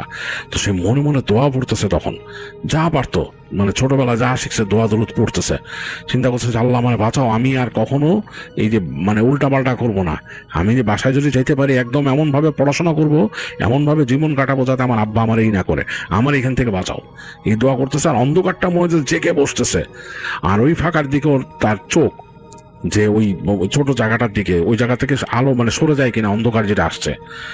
এখন সে ফিল করলো যে কেউ মনে হচ্ছে টেনে খোলার চেষ্টা করতেছে ঝাপটা, এই মানে কেমন একটা শব্দ হচ্ছে, একটা মানে মট মট মট পেট পেট করে শব্দ হচ্ছে, মানে শেকল দিয়ে আটকানো ওই জায়গায়। তো আরো ভয় পেয়েছে মন্টু, আসলে মানে তার মানে মনে হচ্ছে এখনই সে মরে যায় এরকম লাগতেছে তার কাছে, ভয় এরকম লাগতেছে। চোখ বন্ধ করে দোয়া পড়া শুরু করলো সে। এক সময় দেখলো মটমট শব্দটা থেমে গেছে, আস্তে করে চোখ খুললো। অন্ধকারে চোখ, একে তো অন্ধকার, তার মধ্যে চোখ বন্ধ, এর মধ্যে তার চোখে এই অন্ধকারটা শুয়ে আসতে আসতে একটু সময় লাগছে। তো সময় লাগার পর সে তাকায় দেখছে ওই জায়গাটা ফাঁকা, ওই জায়গায় মানে এখন আর কারো নাই, মানে চোখ নাই। তো তো মন্টু তারপর অনেকক্ষণ ভয়ে ভয়ে থাকলো, তারপর সে আস্তেই করে হারিকেনটা ধরলো, ধরে এনে সে হারিকেনের চিমনি দেখলো ভেঙে গেছে, ওইটার কাঁচ ধারালো। তো সে বুঝতে পারলো যে ভাগ্য ভালো যে তার হাত কাটে নাই। তো হারিকেনটা সরা রাখলো, হাতায় হাতায় সে খুঁজে বের করলো ম্যাচটা জ্বালাইলো। ম্যাচ জ্বালানোর পর মানে 1 সেকেন্ডের জন্য আলোকিত হয়েছে। সেখানে সে দেখতেছে যে মোমের প্যাকেট আছে এক পাশে। তো মোম বের করলো, মোম জ্বালাইলো, মোমটা রাখলো আশেপাশে রেখে সে তাকায় বোঝার চেষ্টা করতেছে যে কি হয়েছে। তো দেখলো যে হ্যাঁ, হারিকেনের চিমনি ভেঙে এক পাশ থেকে পড়ে গেছে ওইখানে, আর এই তো সামনে ঝাঁপ ওরকম লাগানো। তো একবার চিন্তা করলো যে ঝাঁপটা খুলে সে দেখবে নাকি আবার। তো পরে চিন্তা করলো যে না, ঝাঁপ আর খোলা যাবে না। সে হারিকেনটাকে এক পাশে সরায় রেখে মোমটাকে সে এক পাশে মানে রাখলো, রেখে চিন্তা করলো আমি শুয়ে পড়ি, আবার ঘুমায় গেলে আরেক সমস্যা হবে যদি মানে না উঠতে পারি। এই চিন্তা করে সে শুয়ে পড়লো। তারপরও মোমটাকে এক পর্যায়ে নিভাইও দিল, কারণ এই মোম জ্বালায় রেখে ঘুমাইলে একটা বিপদ। তো মোম নিভাই দিয়ে সে চেষ্টা করতেছে ঘুমের, মানে একটু ঘুমানোর জন্য, কিন্তু তার ঘুম আসতেছে না। তার নার্ভ একেবারে টাইট হয়ে আছে। সে একদম মানে সজাগ ফিল করতেছে, মানে অনেক চেষ্টা করতেছে চোখ বন্ধ করে ঘুমের। একে তো পরিবেশ অন্যরকম, ভেতরে বেশ ঘুমট হয়ে গেছে, মাথার নিচের বালিশ নাই, ওই যে তেজপাতার ওই ইসের মধ্যে মাথা রাখছে, অন্যরকম লাগতেছে। এরপর ওই ভয়টা কাজ করতেছে। তো অনেকক্ষণ শুয়ে থাকার পরে হঠাৎ করে তার কাছে মনে হলো যে তার ওই দরজার কাছে, ছাপের কাছে আবার এরকম শব্দ হলো, থপ থপ থপ থপ করে কেউ আসছে। প্রচন্ড ভয় পাইছে মন্টু, চিন্তা করতেছে যে এখন সে কি করবে, কিছু করার নাই। এই সময় সে একটা কেমন বাজে দুর্গন্ধ পেল। দুর্গন্ধের পরেই সে বুঝতে পারলো এই অন্ধকারের মধ্যে একটা অবয়ব তার কাছে, একদম তার পায়ের কাছে। তারপর 1 সেকেন্ডে সে বুঝতে পারলো এই অবয়বটা, মানে অন্ধকারের মধ্যে আরো অন্ধকার অবয়ব তার উপরে চেপে বসলো, লাফ দিয়ে পড়ে, এবং তাকে তার গলা চেপে ধরলো। মন্টু কিন্তু পুরো বুঝতেছে তার গলা চেপে ধরছে, সে 2 হাত দিয়ে ধরে বুঝতেছে 2টা হাত, চিকন চিকন 2টা হাত, একদম চিকন চিকন 2টা হাত, এবং ঠান্ডা, বরফের মতো ঠান্ডা, এবং রোমশ, অনেকগুলো মানে লোম। সে চেষ্টা করতেছে ছাড়াইতে প্রচন্ড জোর দিয়ে, মন্টু পারতেছে না। সে পা দিয়ে চেষ্টা করতেছে, মানে অনেকবার ছাড়াইতে পারতেছে না, এবং তার পা যে লাগছে যে শরীরে, সেটা হচ্ছে চিকন একটা শরীর। সে বুঝতে পারতেছে খুব সরু শরীর, পিচ্ছিল টাইপের 2টা পা ওখানে পড়ছে, এবং সে প্রচন্ড গন্ধ পাচ্ছে, বাজে গন্ধ একদম তার। সে বুঝতেছে, চোখ দিয়ে তাকায় বুঝতেছে যে একটা মানে অদৃশ্য টাইপের একটা অবয়ব। অন্ধকারের মধ্যে, অন্ধকার তো বোঝা যায় না, কিন্তু এটার মানে শরীর সে ধরতে পারতেছে। তো মন্টু একদম গ্যাগ করতেছে, তার গলা এরকম, মানে কথা বলতে পারতেছে না, মানে কথা বলার চেষ্টা করছে, দোয়া পড়ার চেষ্টা করছে, হচ্ছে না। 2 হাত দিয়ে সে 2টা হাত ধরে রাখছে। তো সে প্রচন্ড জোরে 2 পা দিয়ে ওই ঝাপের মধ্যে মারা শুরু করলো, দরজার ধাপ ধাপ ধাপ ধাপ করে মারা শুরু করছে, প্রচন্ড জোরে মারতেছে। এই সময় হঠাৎ করে আজানের শব্দ আসলো, মানে দূর থেকে আজানের শব্দ আসছে। তো আজানের শব্দ আসার সাথে সাথে মনে হলো তাকে ছেড়ে দিল, ওই জিনিসটা ছেড়ে দিয়ে ধুম করে দোকানের ওই ঝাপের মধ্যে একটা শব্দ হলো, তারপরে নাই, মানে একদম মানে মনে হলো চলে গেছে তার এখান থেকে। তো মন্টু নিঃশ্বাস নেওয়ার চেষ্টা করতেছে, কারণ তার নিঃশ্বাস বন্ধ হয়ে গেছিল। সে মনে নিঃশ্বাস নিতে পারতেছে না, টানতে পারতেছে না ব্রেথ। এই সময় সে শব্দ পেলো, ওইখানে যে গেট, ওই যে দোকানের যে কেচি গেট, ওইটা কে জানি খুলছে, শব্দ পেলো। তো মন্টু অনেক চেষ্টা করছে, ভয় সে নড়তে পারতেছে না, শ্বাসও নিতে পারতেছে না, কথা বলতে পারতেছে, তার দম বন্ধ হয়ে আসতেছে। অনেকক্ষণ পর সে প্রচন্ড জোরে চিৎকার দিল একটা, মানে একদম তার যে শ্বাস আটকায় গেছিল সেটা জোরে বের হয়েছে আর কি। জোরে চিৎকার দিল সে, মানে মানে কোনো কিছু না বুঝে চিৎকার করতেছে এক নাগাড়ে। একটু পরে সে শব্দ পেল তার দোকানের ঝাপের বাইরে কেউ এসে বলছে, কে ভিতরে, কে চিল্লায়, কে, এরকম বলতেছে। তো মন্টু কোনো মতে উঠে বসে নিঃশ্বাস নিতে নিতে ঝাপের ওই যে শিকলটা খুলে দিল। তো তখনই দেখলো ঠাস করে ওই উঠাইছে, ঝাঁপ উঠাইছে, কেউ লাইট মারছে, মেরে মন্টুর দিকে মারছে, মেরে জিজ্ঞেস, আপনি কি এখানে কি চান? তো মন্টু হাত দিয়ে দেখাইতেছে তারে। তো ওই লোক কথা শুনতে, লাঠি হাতে একটা এরকম আসছে। তো মন্টু তখন বলছে, দাঁড়ান দাঁড়ান, আমি আনোয়ারের বন্ধু, দাঁড়ান। তো ওই লোকটা বলছে, কি আপনি এখানে কি করতে আসছেন, কিভাবে এই দোকানে ঢুকছেন? বলে, আনোয়ার রেখে গেছে আমারে, আপনি দাঁড়ান। তো তখন লোকটা শান্ত হয়েছে, বলছে, কি ব্যাপার? তখন বলে, আমি রাতের বেলা ভয় পাইছি। বলে, কিভাবে ভয় পেয়েছেন? কিছু একটা এসে আমার যাইতে ধরছে। তো দারোয়ান তখন বলছে, বাজারে থাকবেন রাত্রেবেলা, তো আপনার যাইতে ধরবো না? বাজার কি ভালো জায়গা নাকি? কত কিছু আছে, পিচাস আছে, কত কিছু আছে, এখানে কেন থাকছেন দোকানের মধ্যে? তো সে বলছে, এখন আপনি চুপ করেন, আপনি কি আমার জেরা করবেন নাকি? তো তখন বলে, না, আপনার আমার আটকায় রাখতে হইব, আপনার এভাবে ছাড়তে পারবো না, এই দোকানের মালিক না আসলে ছাড়তে পারবো না। তো যাই হোক, সে বলে আমার দেন, আমার অবস্থা খারাপ। তো তখন ওই লোকটা মানে দেখছে যে বয়স কম মন্টুর, একটু মায়া হয়েছে, তো সে ফ্ল্যাশ লাইট মারছে, মেরে দেখতেছে যে মন্টুর মানে গলার কাছে এরকম দাগ হয়ে গেছে, মনে হচ্ছে কেউ চেপে ধরছে এরকম। ফর্সা ছিল মন্টু, এরকম দাগ হয়েছে। তখন সে বুঝতে পারছে জিনিসটা খারাপ। তো সে তখন তারে বলে যে এখানে পানি নাই আপনার দোকানে, পানি খান, কিছু খান, খেয়ে দেখেন কি অবস্থা, আমি আছি এখানে। তো লোকটা দাঁড়াইলো, লাইট মারতেছে এদিক ওদিক। তো মন্টু আসলেই ই করলো যে পানি ছিল, দেখলো পানি খেলো, পানি খেয়ে সে বসে বলতেছে যে আমি অনেক ভয় পাইছি। চিন্তা করেন না, একটু পরে দোকানের মালিক আইবো, এখন তো ফজর হয়ে গেছে, একটু পরে আইবো, আমি আছি, ভয় পেন না। আর দোকান ছেড়ে তো কোথাও যাওয়া যাবে না, তালা তুলে দিচ্ছে, আপনারা আমি যাইতেও দিতে পারি না, কারণ আপনার দোকানে পাইছি, আমার ধরবো তখন আমার চাকরি থাকবো না। যাই হোক, মন্টু বসে থাকলো। সকালবেলা আনোয়ারের বাবা আসলো। বাবা এসে তো প্রথমে ঢুকেই তিনি ওই দোকান খুলছে, ওইদিকে আরো শব্দ পাইছে, আরো দোকান খুলছে। আনোয়ারের বাবা এসে তো দোকান তার ঝাঁপ খোলা দেখে সে ভয় পেয়ে গেছে, কি ব্যাপার, তাড়াতাড়ি আসছে। আর গার্ডরে দেখছে কাছে, তো গার্ড বলতেছে আপনার পোলার বন্ধু এখানে, পরে দোকানে থাকতে দিয়েছে আপনার পোলা, রাত্রে পরে ভূতে ধরছে রাত্রে। আনোয়ারের বাবা আকাশ থেকে পড়লো। তো মন্টু সালাম দিয়ে বললো চাচা, আমার আনোয়ার থাকতে দিছিল কালকে দোকানে। তো বললো কেন?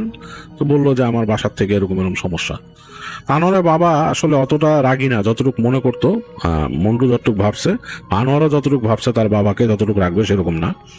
সে সব শুনলো মন্টুর কথা, মন্টুর একটু বুঝাইল আর বললো যে বাবারে, রাত্রেবেলা এরকম বাজারে থাকাটা ঠিক হয় নাই। আনোয়ারের উচিত ছিল তোমার বাসায় নিয়ে আসা, আমি তো বের করে দিতাম না তোমারে, তুমি আরেকজনের ছেলে না, তোমার বের করে দিতাম, বের করে দিতাম না। বাজার এরকম ঠিক না, বুঝো নাই যে কত খারাপ, তুমি কি করছিলা, এখান থেকে বেরিয়েছিলা, কেমনে তোমার ধরলো?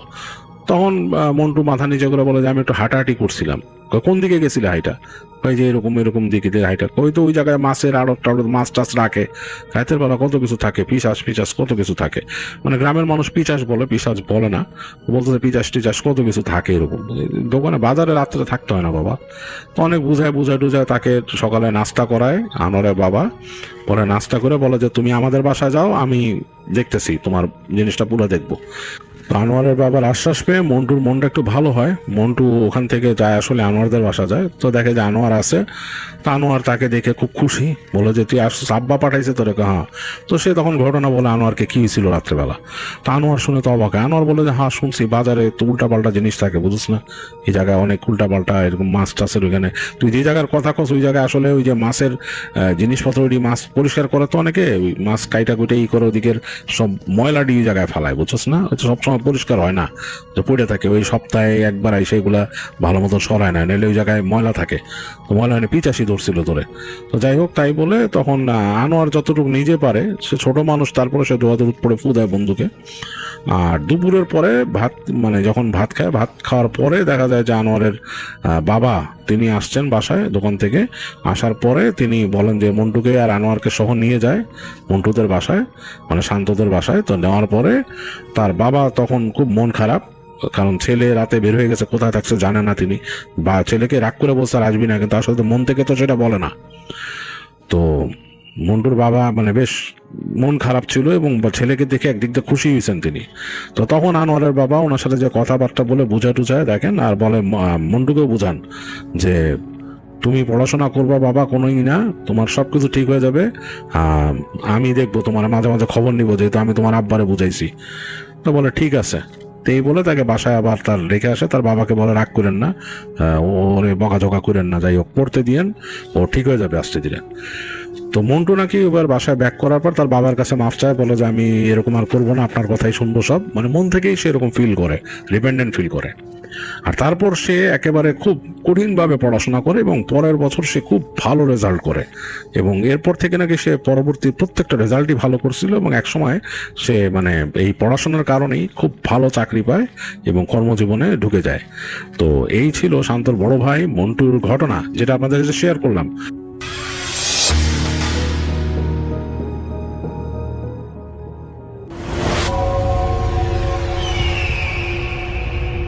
এই ঘটনাটি আমাদেরকে যিনি পাঠিয়েছেন তার নাম মোহাম্মদ মিকাইল আহমেদ। ওনার বাড়ি মাগুরা জেলার মোহাম্মদপুর উপজেলার শ্যামনগরে। আজ থেকে প্রায় 25-30 বছর আগে এই গুজর ভিটায় কিন্তু অনেক ভয় ছিল। এখন কিন্তু আগের মতো এতটা ভয় নাকি নেই। ওই ভিটার উপর বন জঙ্গল ছিল। ভিটার ডান পাশে জোড়া দুটি আম গাছ ছিল, বাম পাশে বাঁশ গাছ ছিল, আর অন্যান্য গাছও ছিল তখন। এখন এগুলো কমে এসেছে। গুজর ভিটা পার হয়ে 5 মিনিট হাঁটলে এই মিকাইল ভাইয়ের দাদাদের পুরনো বাড়ি। দাদা বাড়িতে এই মিকাইল ভাইরা বাদে অন্যান্য চাচা এবং দাদারা থাকতেন।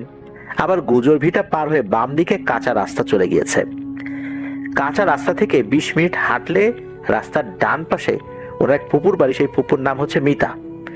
এই মিতা ফুপু এখানে বসত করছেন 3-4 বছর হলো। এই মিতা ফুপুর বাড়ি থেকে কাঁচা রাস্তা দিয়ে 50 ফুট দূরত্বে হেঁটে গেলে কালাবুড়ি নামে এক দাদি আছেন, যাকে ওনারা কালাবুড়ি মূলত বলে থাকেন আর কি। তো তার বাড়ি রয়েছে ওইখানে।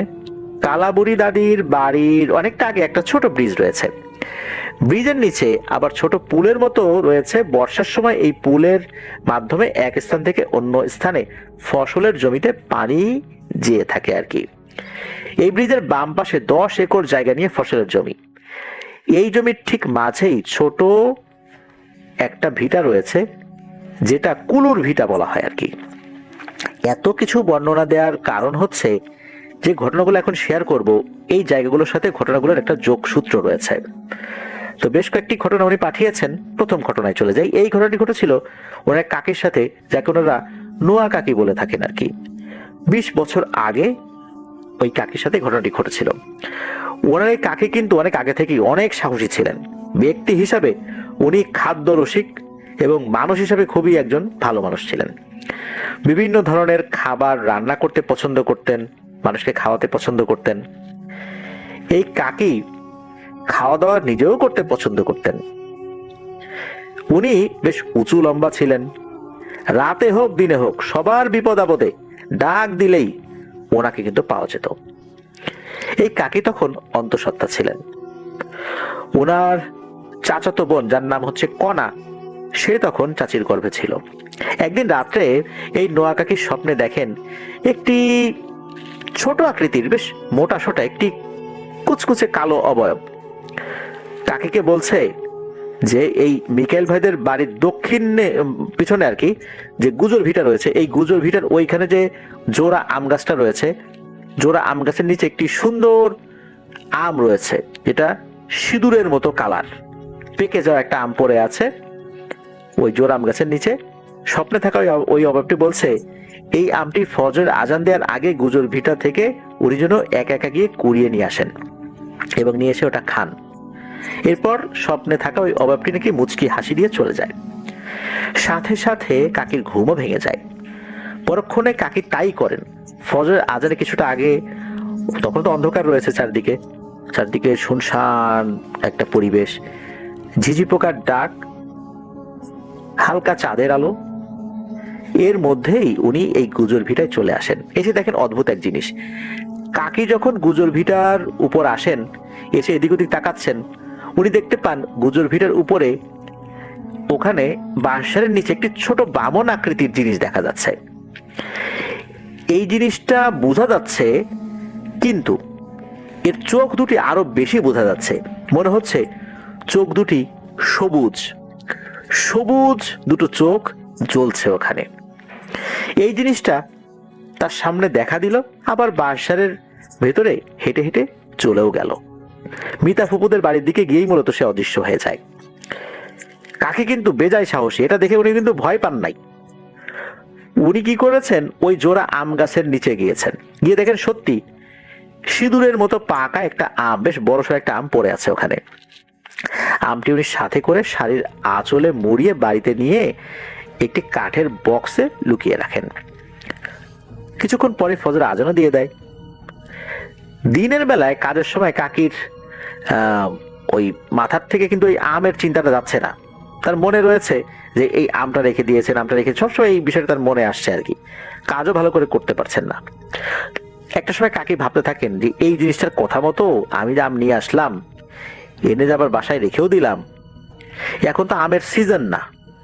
আর গুজর ভিটার ওখানে যে আম গাছটা আছে সেটা তো 12 মাসই আম গাছ না যে সারা বছরই সেখানে আম ধরবে। এই জিনিসটা নিয়ে এসে কি ঠিক করলাম? আচ্ছা, আমি তো অন্তঃসত্ত্বা, এটা কোনো পিশাচ শ্রেণীর জিন না তো? নির্দিষ্ট করে পরিকল্পনা করে আমার ক্ষতি করবে, আমার গর্ভের সন্তানের ক্ষতি করবে। মনে হচ্ছে এটা তো একটা দুরভিসন্ধি। কাকে কিন্তু মনে মনে এই কথা বলছেন। তখন উনি একটা বুদ্ধি করেন। উনি কি করেছেন, আমটি না খেয়ে সাথে সাথে বক্সের ভেতর থেকে আমটি বের করে সাথে করে নিয়ে যান ওখানকার একজন বয়স্ক ব্যক্তি ফিরোজ মাওলানার কাছে। তার সাথে গিয়ে দেখা করেন। সম্পর্কে কিন্তু এই মৌলানা সাহেব কাকির দাদা হতেন। তো মিকাইল ভাইদের বাড়ি থেকে মোহাম্মদপুর বাজার কিন্তু 1 কিলোমিটার দূরে। ওনার ওই নোয়া কাকির বাড়ি আবার কিন্তু মোহাম্মদপুরে। স্বপ্নে যা দেখেছেন, তারপর কি কি ঘটেছে, কিভাবে আমটি পেলেন, কিভাবে ওই বাসায়ের ওখানে ওই অভাবটিকেও দেখেছিলেন, বিস্তারিতভাবে মৌলানা সাহেবের কাছে কাকি সব কথা খুলে বলেন। ফিরোজ মাওলানা উনি সুন্দর করে আমটির চারপাশে চোখ বুলিয়ে দেখলেন এবং কাকিকে বললেন, তুমি এই আমটি খেতে পারো, ইনশাল্লাহ কোনো সমস্যা হবে না। কোনো জিন তোমাকে পছন্দ করে বিধায় এই আমটিকে তোমাকে উপহার স্বরূপ দিয়েছে খাওয়ার জন্য। তাছাড়া তুমি একটু খাদ্য রসিক, এই জন্যও দিতে পারে। তখন আবার কাকি ফিরোজ মাওলানাকে বলেন যে, বুঝলাম দাদা আপনার কথা, কিন্তু এই আমটি আমি আসলে খেতে চাচ্ছি না, আপনাকে দিয়ে যাই, আপনিই খেয়ে নিয়েন, আমার ভয় লাগতেছে তো, না জানি কি হয়ে যায়। তখন ফিরোজ মাওলানা বলে, আচ্ছা ঠিক আছে, তুমি রেখে যাও আমটি, আমি তোমাকে ঝাড়ফুঁক রুকিয়া করে দিচ্ছি আর কিছু দোয়া শিখিয়ে দিচ্ছি, না তুমি রীতিমতো আমল করতে থাকবে, যাতে করে কোনো দুষ্ট জিন তোমার ক্ষতি করতে না পারে। পরবর্তীতে নাকি এই ফিরোজ মাওলানা কাকিকে জানিয়েছিলেন আমটি নাকি অনেক সুস্বাদু ছিল, ভালোই লেগেছে খেতে, তবে হুজুরের কোনো সমস্যা হয়নি। আর হুজুর জানিয়েছিলেন যে এটা খেলে নাকি তারও কোনো সমস্যা হতো না, অর্থাৎ কাকিরও কোনো সমস্যা হতো না। আর হুজুর এটাও বলে দিয়েছিলেন যে রাতের বেলা এভাবে উনি যেন চলাচল না করেন। ওই জিনটা ভালো ছিল, এই জন্যই কাকির কোনো ক্ষতি করেন নাই, কিন্তু অন্য খারাপ জিনের খপ্পরে পড়লে তো কাকির ক্ষতি হতে পারত।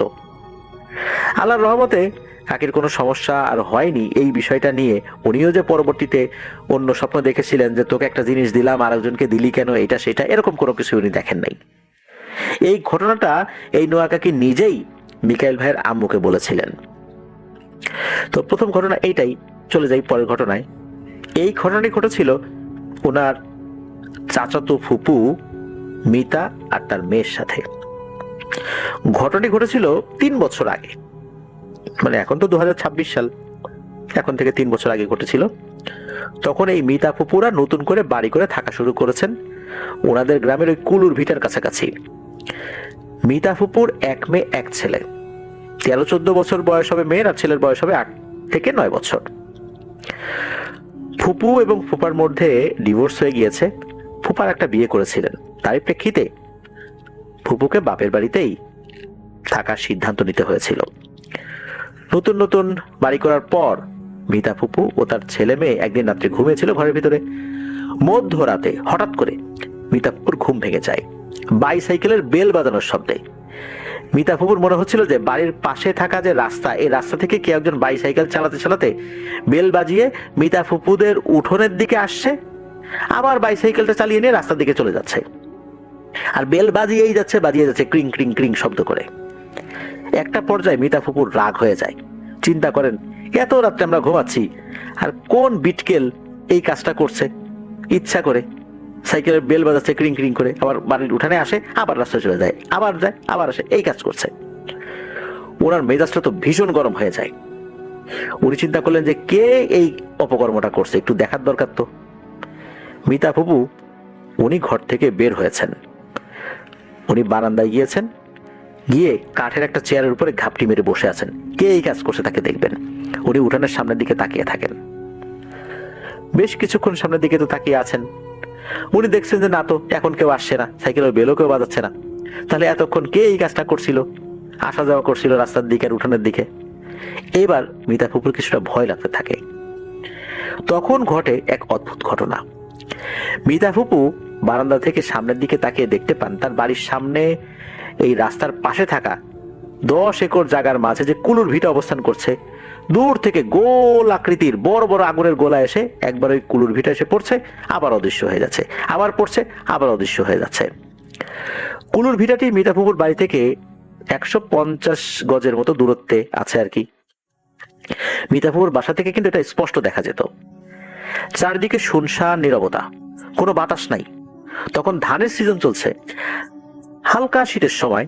মিতা ফুপু দেখেন যে কুলুর ভিটার আশেপাশে যে ফসলের ধানি জমি রয়েছে আর কি, ধানগুলো বাতাসে যেভাবে হেলে যায় সেভাবে হেলে পড়ছে, আবার সোজা হয়ে যাচ্ছে, আবার হেলে পড়ছে। মনে হচ্ছে প্রকৃতির সাথে ধানের শীষ খেলা করছে, ও অথচ চারদিকে কোনো বাতাসই নেই। এবার মিতা ফুপু খুব ভয় পেয়ে যান। পরক্ষণেই মিতা ফুপু তার দুই ছেলে মেয়েকে সাথে নিয়ে তাদেরকে ঘুম থেকে ডেকে উঠিয়ে এই মিকাইল ভাইদের বাড়িতে চলে আসেন। এত রাতের বেলা টর্চ লাইট নিয়ে এই বাড়িতে চলে আসছেন। এদিকে মিকাইল ভাইয়ের মাকে ডাকাডাকি করছেন। এরপর ওনার আম্মু এসে দরজা খুলে দিয়েছেন। প্রথমে তো ওনার আম্মু দেখে একটু ভরকে গেছেন, কি ব্যাপার এত রাতের বেলা দুই বাচ্চা কিনে চলে আসছে। তো উনি বলছেন, কিরে মিতা, এত রাতে আসছিস, কোনো সমস্যা হয়েছে নাকি, কোনো অসুবিধা? তখন মিতা ফুপু বলে যে ঠিক আছে বলতেছি, আগে ঘরে ঢুকি, এরপর কি কি হয়েছে সব কথা খুলে বলেন ওনার আম্মুকে। ওই রাত্রে মিতা ফুপু তার বাচ্চা কাচ্চাদেরকে নিয়ে ওনাদের বাড়িতেই ঘুমিয়েছিলেন।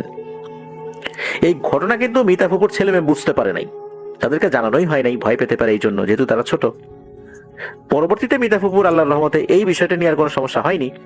স্থানীয় হুজুরের কাছ থেকে পানি পড়া ঝাড়ফুঁক নিয়ে আসছিলেন আর কি। পরে ওই হুজুর ফুপুদের বাড়ি বন্ধ করে দিয়েছিলেন।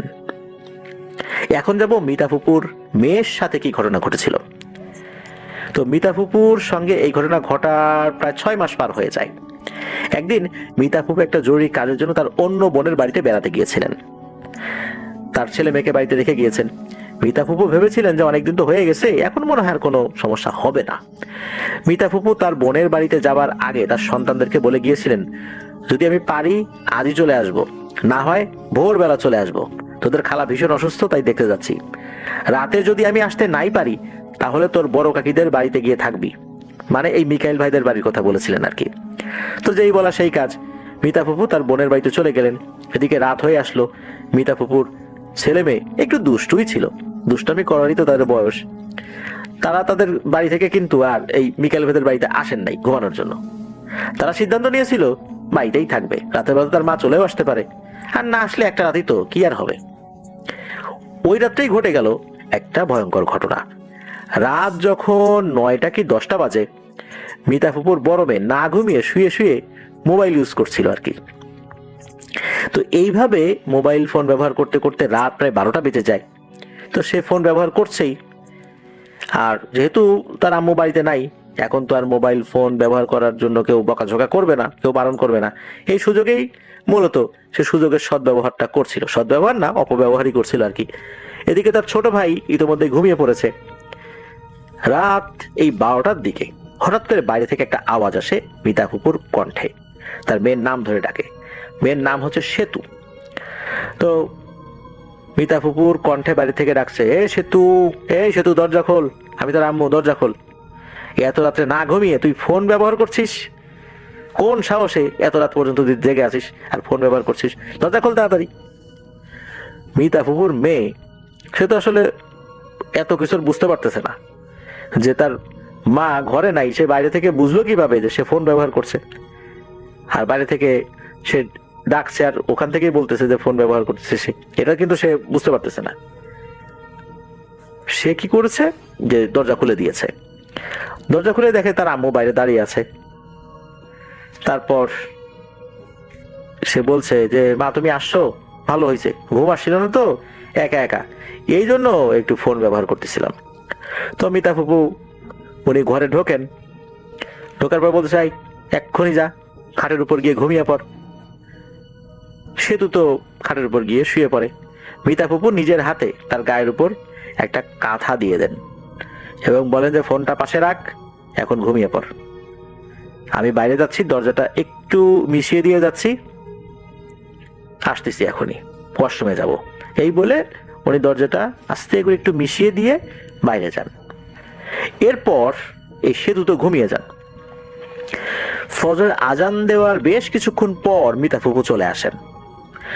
উনি এসে দেখেন যে দরজা খোলা, মানে দরজাটা মিশিয়ে রাখা অর্থাৎ আউশিয়ে রাখা। উনি যখনই হাত দিয়েছেন দেখেন দরজা খুলে গেছে, আর তার ছেলে মেয়ে খাটের উপর বেশ আয়েশ করে গভীর ঘুমে বিভোর। ওনার বোনের বাসা কিন্তু খুব বেশি দূরে ছিল না, এই জন্য কিন্তু দ্রুত চলে আসতে পারছেন আর কি। মিতা ফুপু ভয় পেয়ে গেছেন, যারে দরজা খোলা কেন, নিশ্চয়ই ঘর থেকে সবকিছু চুরি হয়ে গেছে। উনি তো রাগ করেই বলেন যে সেতু ওঠ, দরজা খোলা রাখছিস কেন রাতের বেলা, তোকে না বলে গেলাম যে রাতের বেলা তোর কাকির বাসায় গিয়ে থাকবি, তোরা কাকির কাছে যাস নাই, আর দরজা খোলা রাখছিস, ঘটনা কি? তখন সেতু বলে যে দরজা খুলে রাখছি মানে? তুমি তো দরজা খোলা রাখছো, তুমি না আসলা, এসে ঘরে ঢুকলা, আমার গায়ের উপরে কাঁথা দিয়ে দিলা, বললা যে ওয়াশরুমে যাবা, এই বলে দরজাটা মিশাই দিয়ে তুমি বাইরে গেলা। তো তোমারই তো ঘরে ঢুকে দরজা লাগাই দেওয়ার কথা ছিল, আমি তো আর খেয়াল করি নাই, তুমি তো দরজা খোলা রাখছো। এই কথা শোনার পর মিতা ফুফু তো একদম তাজ্জব বনে যান, আরে বলে কি মেয়ে, এটা কি কোনো কথা? তবে মিতা ফুফু বুঝতে পেরেছিলেন যে এখানে এমন একটা ব্যাপার হয়েছে যা অপ্রত্যাশিত ছিল, ভয়ঙ্কর ছিল বটে, তবে এটা ক্ষতিকর ছিল না। মেয়েটা মোবাইল ফোন ব্যবহার করছিল, হতে পারে কোন একটা সমস্যা হতে পারতো ওই রাতের বেলা, বা কোনো একটা অশরীরী এসে মায়ের রূপ ধরে তাকে শাসন করেছে, এরপর সে চলে গেছে, এমনটাও হতে পারে। ধারণা করা হয় এমনটাই হয়েছিল। তবে এরপর কিন্তু মিতা ফুপু আর কখনোই তার ছেলে মেয়েদেরকে রেখে বাইরে যান নাই। প্রয়োজনে উনি ওরা ছেলে মেয়েদেরকে সাথে নিয়ে যেতেন, তবে এই ঘটনা ঘটার পর ভালো একজন হুজুরকে ডেকে নিয়ে এসে রুকিয়া করিয়েছিলেন, সন্তানদেরকে ঝাড়ফুঁক করিয়েছিলেন। তো এই ঘটনাটা কিন্তু মিতা ফুপু উনি মিকাইল ভাইয়ের আম্মুর সাথে শেয়ার করেছিলেন। তো এটা ছিল একটা ঘটনা।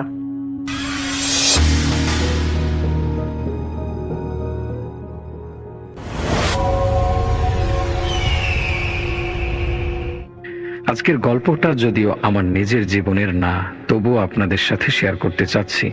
গল্পটি আমার বন্ধুর বোনের সাথে ঘটে যাওয়া। এটা আমার বন্ধুর কাছ থেকে আমি শুধু শুনেছি এমনটাও না, আমি নিজেও এটা খুব কাছ থেকে দেখেছি। সবকিছু রিলেট করে আপনাদের লিখে পাঠালাম, আশা করি ভুল ত্রুটিগুলো ক্ষমা করবেন। এক বর্ষার রাত ছিল সেদিন, আকাশ জুড়ে বিদ্যুতের চমক, কখনো ঝমঝম করে মুষলধারে বৃষ্টি নামছে, কখনো আবার চারপাশ এমন নীরব হয়ে যাচ্ছে যেন প্রকৃতিও শ্বাস বন্ধ করে অপেক্ষা করছে কোনো অজানা আতঙ্কের জন্য। দূরের বাঁশবনের ফাঁক দিয়ে রাতের হাওয়ায় অদ্ভুত এক শো শো শব্দ ভেসে আসছে। রাত যত গভীর হচ্ছে গায়ের কুকুরগুলো তত করুণ সুরে ডাকছে, একটি অশুভ সংকেতের মতো। গ্রামের সরু কর্দমাক্ত পথ ধরে দ্রুত গতিতে এগিয়ে চলছে একটি পালকি। চারপাশে রাতের অন্ধকার গিলে নিচ্ছে সমস্ত আলো। পালকির ভেতর বসে আছেন সদ্য বিবাহিতা নববধূ মারিয়া। তার পরনে টকটকে লাল বেনারসি, হাতে রক্তজবা রঙের চুড়ি, পায়ে সোনার নূপুর, নূপুরের রেনিঝিনির শব্দ মিলিয়ে যাচ্ছে বিদ্যুতের গর্জনে। গ্রামের বউ হলেও তাকে দেখলে মনে হয় না সে খুব ঘোচানো ও পরিপাটি, খুব সুশ্রীও বটে। যাই হোক, এখানে বিয়েতে রীতি হচ্ছে বউ শাশুর বাড়ি পালকি চড়ে যাবে ঠিক আগের দিনের মতন। 5 জন পালকি বাহক সবাই অভিজ্ঞ, কিন্তু আজ যেন তাদের গায়ের রক্ত হিম হয়ে আসছে, কারণ পথের এক জায়গায় রয়েছে এক অভিশপ্ত বটগাছ, যার নিচ দিয়ে গেলে কেউ সুস্থভাবে ফেরে না। এমনও হয় সেই গাছের সাথে এর ঝুলিয়ে রাখে মানুষকে।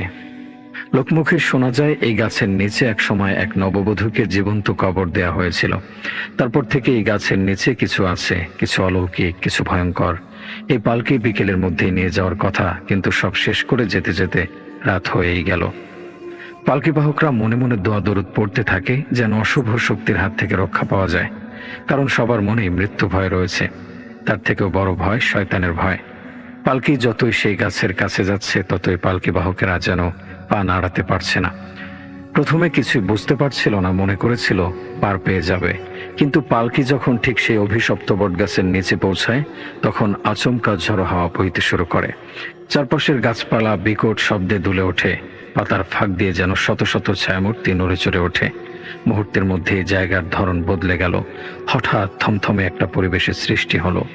ঠিক তখনই মারিয়ার পায়ের জুতা খুলে পড়ে যায় এবং সোজা গিয়ে থামে সেই বটগাছের কালো ছায়ার মধ্যে। কিভাবে সেই জুতো পালকির মধ্যে দিয়ে নিচে পড়ে যায় সেটা কেউ বুঝে উঠতে পারছিল না। পালকি বাহকরা মুহূর্তের মধ্যে থমকে দাঁড়ায়, তাদের মুখ শুকিয়ে সাদা হয়ে যায়। একজন কাপা গলায় বলল, বৌমা, জুতা নিয়েন না, আমরা নতুন জুতা কিনে দেব। এই ছায়ায় হাত দেয়া মানে মৃত্যু ডেকে আনা।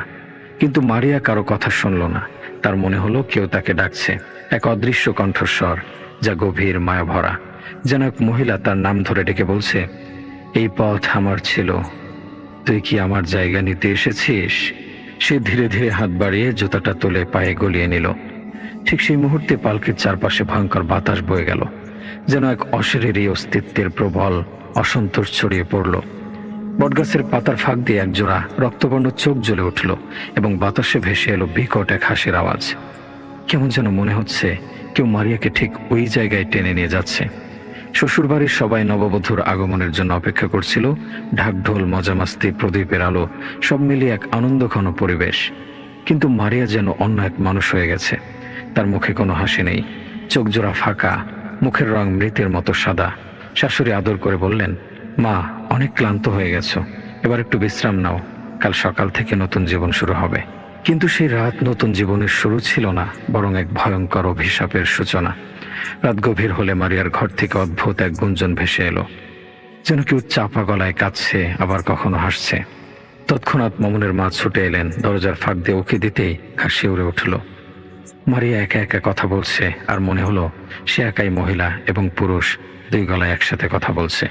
তারপর এক মুহূর্তে ঘুরে দাঁড়িয়ে বিকট স্বরে চিৎকার করে উঠল, তোমরা আমাকে ডাকোনি, আমি নিজেই চলে এসেছি। তার কণ্ঠে যেন হাজারো আত্মার চিৎকার একসঙ্গে মিশে গেছে। তার চোখ জোড়া এখন রক্তবর্ণ, ঠোঁটের কোণে বিকৃত হাসি।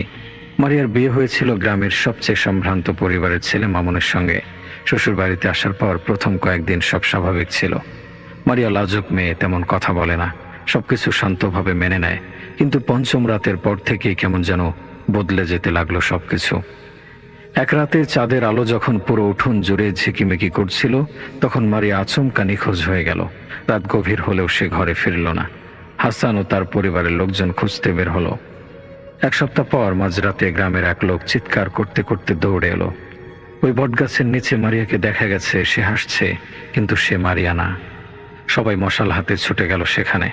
বটগাছের নিচে মারিয়া দাঁড়িয়েছিল, গায়ে সেই লাল শাড়ি, হাতে রক্তজবা রঙের চুড়ি, কিন্তু তার মুখে বিকৃত এক হাসি। গ্রামের কবিরাজ সাহস করে এগিয়ে গিয়ে বললেন, কে তুই? মারিয়া নাকি অন্য কেউ?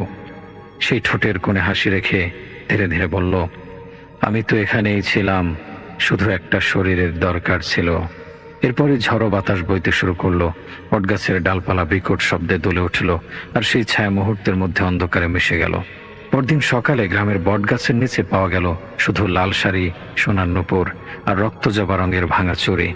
তবে আশ্চর্যের বিষয় হলো, কোথাও কোনো রক্তের দাগ ছিল না, কোনো লড়াইয়ের চিহ্ন দেখা যায়নি। মারিয়াকে আর কখনো খুঁজে পাওয়া গেল না। সেই ঘটনার পর থেকে যখনই কেউ রাতে বটগাছের পাশ দিয়ে যায়, বাতাসে ফিসফিস শব্দ ভেসে আসে, তুই আমার জায়গায় পা রেখেছিস, এবার তোর জীবন আমার। 1 বছর পেরিয়ে গেছে, কিন্তু মারিয়ার কোনো খোঁজ মেলেনি। মামুনের পরিবার তাকে মৃত ধরে নিয়েছে, কিন্তু মামুন নিজে তা বিশ্বাস করতে পারেনি। রাতের বেলা তার ঘুম হয় না, যেন প্রতিনিয়ত কেউ তাকে দেখছে। মাঝে মাঝে ঘরের কোণ থেকে একটা চাপা নিঃশ্বাসের শব্দ শোনা যায়, কিন্তু আলো জ্বালালে সেখানে কিছুই থাকে না। গ্রাম জুড়ে ভয় ছড়িয়ে পড়েছে। বটগাছের নিচে আর কেউ যায় না। সন্ধ্যার পর ওদিকের পথ ফাঁকা হয়ে যায়। যারা ভুল করেও সেখানে গেছে, তারা আর কখনো ফিরে আসেনি। একদিন গ্রামের এক রাখাল ছেলে ভুল করে রাতের বেলা বটগাছের কাছে চলে যায়। সকালে সে কাদায় লুটিয়ে পড়ে থাকে, তার শরীর ঠান্ডা, চোখ ফাঁকা, ঠোঁটে এক অদ্ভুত হাসি। সে শুধু একটা কথাই বলছিল, সে ফিরে এসেছে, মারিয়া ফিরে এসেছে। মামুনের বাড়িতে শুরু হলো একের পর এক ভয়ঙ্কর ঘটনা। রাতে রান্নাঘর থেকে বাসনপত্র পড়ে যাওয়ার শব্দ আসে, কিন্তু গিয়ে দেখা যায় সব ঠিকঠাক। কখনো চাপা কান্নার আওয়াজ শোনা যায়, আবার কখনো কারো খিলখিল হাসি। মামুন মাঝরাতে হঠাৎ জেগে দেখে দরজার কাছে এক ছায়া দাঁড়িয়ে আছে, কিন্তু আলো জ্বালালে কিছু থাকে না। এক রাতে মামুন ঘুমিয়েছিল, হঠাৎ অনুভব করলো কেউ যেন তার পাশে বসেছে। তার শরীর অবশ হয়ে গেল, চোখ খুলতে পারছিল না। ঠিক তখনই ঠান্ডা গলায় কেউ বলল, মামুন, তুমি আমাকে ভুলে গেছো? মামুন ধীরে ধীরে চোখ খুলল। লাল শাড়ি পরা এক নারী বসে আছে তার সামনে। তার চুল লম্বা, ভিজে, মুখে অস্বাভাবিক হাসি, চোখ দুটি যেন গহ্বর, ভিতরে কেবল কালো অন্ধকার। আমাকে ফিরিয়ে নাও, আমি এখানে একা থাকবো না। মামুনের গলা শুকিয়ে গেল, হাত পা কাঁপতে লাগলো। সে উঠে বসতে চাইল, কিন্তু পারল না। পরদিন সকালে মামুনকে পাওয়া গেল বারান্দায় অচেতন অবস্থায়। তার শরীর বরফের মতো ঠান্ডা, আর কাঁধে কারো 5টি আঙুলের স্পষ্ট কালো দাগ। মামুনের মা কান্নাকাটি করে ওঝার কাছে গেল। কবিরাজ বলল, এটা সাধারণ কিছু নয়, মারিয়া ফিরে এসেছে, এবার কাউকে সঙ্গে নিয়ে যাবে। গ্রামের মুরব্বীরা পরামর্শ দিল, আগামী পূর্ণিমার রাতে মামুনের বটগাছের নিচে নিয়ে যেতে হবে। সেখানে সত্য প্রকাশ পাবে। রাত গভীর হলো। মামুন, কবিরাজ, গ্রামের মুরব্বীরা সবাই হাতে টর্চ নিয়ে বটগাছের নিচে দাঁড়ালো। চারপাশে হঠাৎ ঘন কুয়াশা নামলো, হালকা বাতাস বইতে লাগলো, কিন্তু সে বাতাসে যেন একটা অদ্ভুত কান্নার সুর ভেসে এলো। গাছের পাতার ফাঁক দিয়ে দেখা গেল লাল শাড়ি পরা এক নারী দাঁড়িয়ে আছে। আমি ফিরে এসেছি, এবার আমাকে থামানোর ক্ষমতা কার আছে? কবিরাজ কাপা গলায় বলল, মারিয়া, তুমি কি চাও? মারিয়া ধীরে ধীরে এগিয়ে এলো। তার মুখের হাসি আরো ভয়ঙ্কর হলো। তারপর ফিস ফিস করে বলল, আমি একা ছিলাম, এবার মামুনকে নিয়ে যাব। মুহূর্তের মধ্যে প্রবল বাতাস বইতে লাগলো, মশালের আলো নিভে গেল, চারদিক ঝাপসা হয়ে গেল। গাছের নিচে সবাই দেখলো মামুন চুপচাপ দাঁড়িয়ে আছে, তার চোখ দুটি ফাঁকা, ঠোঁটে এক অদ্ভুত হাসি। পূর্ণিমার আলোতে নীরব নিঝুম গ্রাম, বাতাসও যেন থমকে গেছে, চারদিক অস্বাভাবিক নিস্তব্ধ। সে বটগাছ যার নিচে 1 বছর আগে নববধূ মামুনের লাল শাড়ি, সোনার নূপুর আর ভাঙা চুড়ি পাওয়া গিয়েছিল, কিন্তু কোনো দেহ ছিল না, কোনো রক্ত ছিল না, কোনো লড়াইয়ের চিহ্ন ছিল না। কবিরাজ মাটির দিকে তাকিয়ে বললেন, এখানে কিছু আছে যা এতদিন আমাদের নজরের বাইরে ছিল। গ্রামের সবাই শ্বাস আটকে দাঁড়িয়ে রইল। কেউ একজন কোদাল নিয়ে এলো। কবিরাজ নির্দেশ দিলেন, এই জায়গাটা খুঁড়তে হবে। মামুন আর 2 যুবক কোদাল চালানো শুরু করলো। প্রতিটি কোপের সাথে সাথে যেন অদৃশ্য কিছুর ধুকপুকানি শোনা যাচ্ছে। মাটি একটু একটু করে সরে যেতে লাগলো। হঠাৎ একটা কাঠের বাক্সের অংশ দেখা গেল। সেটা আস্তে আস্তে উপরে তোলা হলো। পুরো বাক্সটা পচা, ভেজা কাঠের তৈরি, যেন বহু বছর ধরে এখানে ছিল। কবিরাজ সেই বাক্সের ঢাকনা খুললেন। বাক্সের ভেতরে ছিল একজোড়া সোনার নূপুর, যা আয়েশার, লাল শাড়ির ছেঁড়া অংশ, কিছু পুরনো হাড়ের টুকরো, একটা পুরনো চিরকুট। কবিরাজ চিরকুট খুললেন। সেখানে লেখা ছিল, আমাকে হত্যা করা হয়েছে, আমার দেহ মাটির নিচে লুকিয়ে রাখা হয়েছে, যারা এই কাজ করেছে তারা কি মুক্তি পাবে? সেই মুহূর্তে মামুনের মুখ ফ্যাকাশে হয়ে গেল। সে পেছনে তাকিয়ে অস্ফুট স্বরে বলল, আমরা জানতাম না। গ্রামের মুরব্বীরা অবাক হয়ে বললেন, তুমি কি বলতে চাও? তুমি কি কিছু জানো? 1 বছর আগে মারিয়া বিয়ের প্রথম রাতে মামুনকে বলেছিল, এই বাড়িতে কিছু আছে, আমি টের পাচ্ছি। কিন্তু মামুন আর তার পরিবার এটাকে পাত্তা দেয়নি। বরং একদিন পরে গ্রামের মাতব্বরদের সাথে পরামর্শ করে মামুনের চাচাতো ভাই কবির বলেছিল, এ মেয়েটা ভালো নয়, ও কিছু একটা লুকাচ্ছে। এরপর মামুনকে সেই রাতে ঘর থেকে বের করে আনা হয়েছিল। গ্রাম্য মাতব্বরদের সামনে তাকে দাঁড় করিয়ে প্রশ্ন করা হয়েছিল, তুমি কার সাথে কথা বলছিলে? তুমি কেন রাতে ঘুমাতে পারছিলে না? মারিয়া কাঁদছিল, সে কিছুতেই বলতে পারেনি। সেই রাতে মামুন, তার চাচাতো ভাই কবির আর 2 মাতব্বর মিলে তাকে ধরে বটগাছের নিচে নিয়ে আসে। তারপর তাকে গলায় গামছা পেঁচিয়ে শ্বাসরোধ করে হত্যা করা হয়। তারপর লাশটা পুঁতে ফেলা হয়। কিন্তু তারা সবাই মিলে ঠিক করেছিল এই ঘটনা গ্রামের কেউ জানবে না। কবিরাজ মামুনের দিকে তাকালেন, বললেন, তোমার হাত পা কেন কাঁপছে? মামুন, তুমি কি জানো মারিয়ার সাথে কি ঘটেছিল? মামুন এবার আর চুপ থাকতে পারল না। মুখ দিয়ে অস্ফুট স্বরে বের হলো, আমি ওকে বাঁচাতে পারিনি। কবিরাজ এবার চিৎকার করে উঠলেন, মিথ্যে বলো না, সত্যি বলো, তুমি মারিয়াকে খুন করেছো, তাই তো? মামুন হাঁটু গেড়ে বসে পড়ল, মাথা নিচু করে ফেলে বলল, আমি দোষী। আমরা সবাই মিলে ওকে মেরে ফেলেছি। ও কিছু জানতো না, তবু ওকে সন্দেহ করে মেরে ফেললাম। চারপাশে সবাই চুপ হয়ে গেল। তখনই বটগাছের শিকড়ের নিচ থেকে বিকট শব্দ হলো, যেখান থেকে হঠাৎ মনে হলো কেউ একজন বের হলো। নূপুরগুলো মাটিতে কাঁপতে লাগলো। এমন শব্দ হলো যেন কেউ ধীরে ধীরে এগিয়ে আসছে। গ্রামের মুরব্বীরা চিৎকার করে উঠলেন, ওখান থেকে সবাই পালাও। কিন্তু মামুন পালাতে পারল না। কেউ মামুনকে টানছে। সে নিজে নিজে উঠে দাঁড়ালো, যেন কেউ তাকে বসে রেখেছে। তারপর তার মুখ দিয়ে অদ্ভুত এক কণ্ঠস্বর বের হলো, 1 বছর অপেক্ষা করলাম, এবার আমি ফিরে এলাম। মামুনের শরীর এক ঝটকায় মাটিতে লুটিয়ে পড়ল। তার মুখ দিয়ে ফেনা বের হচ্ছে। গ্রামের মুরব্বীরা দৌড়ে এসে দেখলো মামুন মারা গেছে। কিন্তু আশ্চর্যের বিষয় হলো, তার গলায় সেই একই দাগ। যেভাবে মারিয়াকে হত্যা করা হয়েছিল ঠিক সেভাবেই মামুন মারা গেছে। সকালের আলো ফুটতেই লোকজন এসে দেখলো বটগাছের নিচে আরো 3টি কবর উঠে এসেছে। 3 জন মানুষ নিখোঁজ, কবির, 2 মাতব্বর আর মামুন, সবাই এক রাতেই মারা গেছে। তবে সবচেয়ে ভয়ঙ্কর ব্যাপার হলো, কবরের পাশে এক জোড়া সোনার নূপুর রাখা ছিল। গ্রামের লোকেরা ভয়ে বটগাছের দিকে তাকাতেই দেখলো বাতাসে লাল শাড়ির আঁচল উঠছে। আর তারপর এক নারীর মৃদু হাসির শব্দ ভেসে এলো, আমি ফিরে এসেছি, এবার সত্য উদ্ঘাটন হয়েছে, আমি শান্তি পেয়েছি। সেই রাতের পর থেকে কেউ আর বটগাছের কাছে যায় না। কিন্তু পূর্ণিমার রাতে কেউ যদি ভুল করে সেখানে দাঁড়ায়, তাহলে শোনা যায় এক নারীর হাসির শব্দ, আমি এখনো এখানে আছি, এতক্ষণ যা লিখলাম সবটাই ছিল গ্রামের লোকদের থেকে শোনা এবং তাদের নিজেদের মতন করে যা হয়েছে তার সাথে কিছু অ্যাড করে বলার মতন বিষয়টা। কিন্তু আসল ব্যাপারটা ছিল এর থেকেও বেশ ভয়াবহ। বিয়ের আগে থেকে মামুন মারিয়াকে খুব পছন্দ করত, এমনকি মারিয়াও। আমার বন্ধু জসিম ব্যাপারটা জানতো। মারিয়া প্রচণ্ড সুন্দরী হওয়ায় অনেক বিয়ের প্রস্তাব আসতো ওর জন্য, কিন্তু মারিয়া বা জসিম কোনোটায় রাজি হতো না। শুধুমাত্র মারিয়ার পছন্দ সম্ভ্রান্ত পরিবারে ও মামুন ছেলেটা খুব ভদ্র বলেই জসিম এখানে মত দিয়েছিল। এসব ঘটনার পর জসিম প্রায় পাগল হয়ে যায়। আমার বাবার এক পরিচিত হুজুর ছিলেন, খুবই ভালো হুজুর। তাকে ব্যাপারটা খুলে বললাম আর জানালাম সব জানতে চাই ওদের বিষয়ে। কিভাবে সম্ভব একজন মারা যাওয়ার পর আবার সে ফিরে আসে আরেকজনকে নেয়ার জন্য? এসব তো টিভি সিরিয়ালে সম্ভব। তখন হুজুর কিছু জিনিস চাইলেন এবং জানালেন 2-3 দিন পরে জানাবেন। 2-3 দিন পরে যেটা জানলাম সেটা প্রায় মেনে নেওয়ার মতন ছিল না। মামুনের খালাতো বোন এবং খালা দুজন চাইতো ওর সাথে যেন মামুনের বিয়ে হয়, কিন্তু মামুনের পছন্দের কারণে মারিয়াকে বিয়ে করে ঘরে আনতে বাধ্য হয় তারা। তার বিয়ের রাত থেকেই দুইজনের ওপরই কালো জাদু বা কুফরি করে, যেটার রিয়েকশন এতটা খারাপ হয় যে মারিয়া কিছুতে সহ্য করতে পারে না। তারপর তাদের ইন্ধনেই ওরা মারিয়াকে মেরে ফেলে। মারিয়াকে মেরে ফেলার পর যে জিন দ্বারা কুফরি করা হয়েছিল সেটা মামুনের দিকেই থেকে যায়, আর ওই দিন সে মারিয়ার রূপ ধরে মামুনকে গ্রাস করে ফেলে। আর এটাই হচ্ছে প্রকৃত সত্য। ঘটনাটা শোনার পরে বহুদিন মাথা হ্যাং হয়েছিল। বিশ্বাস বা মানা এটা একান্তই এক একজনের ব্যক্তিগত ব্যাপার, কিন্তু যাদের সাথে ঘটেছে বা যে পরিবারে ঘটেছে তাদের অবস্থা যে কতটা ভয়াবহ সেটা বোঝানো সম্ভব না। আমার জানা আরেকটি ছোট্ট গল্প আছে, যেটি দিয়েই আজ আমার লেখা শেষ করব। জানি না আপনাদের এটা বিশ্বাসযোগ্য মনে হবে কিনা। আমার নানার মুখে শোনা এই গল্পটি। প্রায় 45 বছর আগের ঘটনা। নানার বয়স তখন 20 বছর।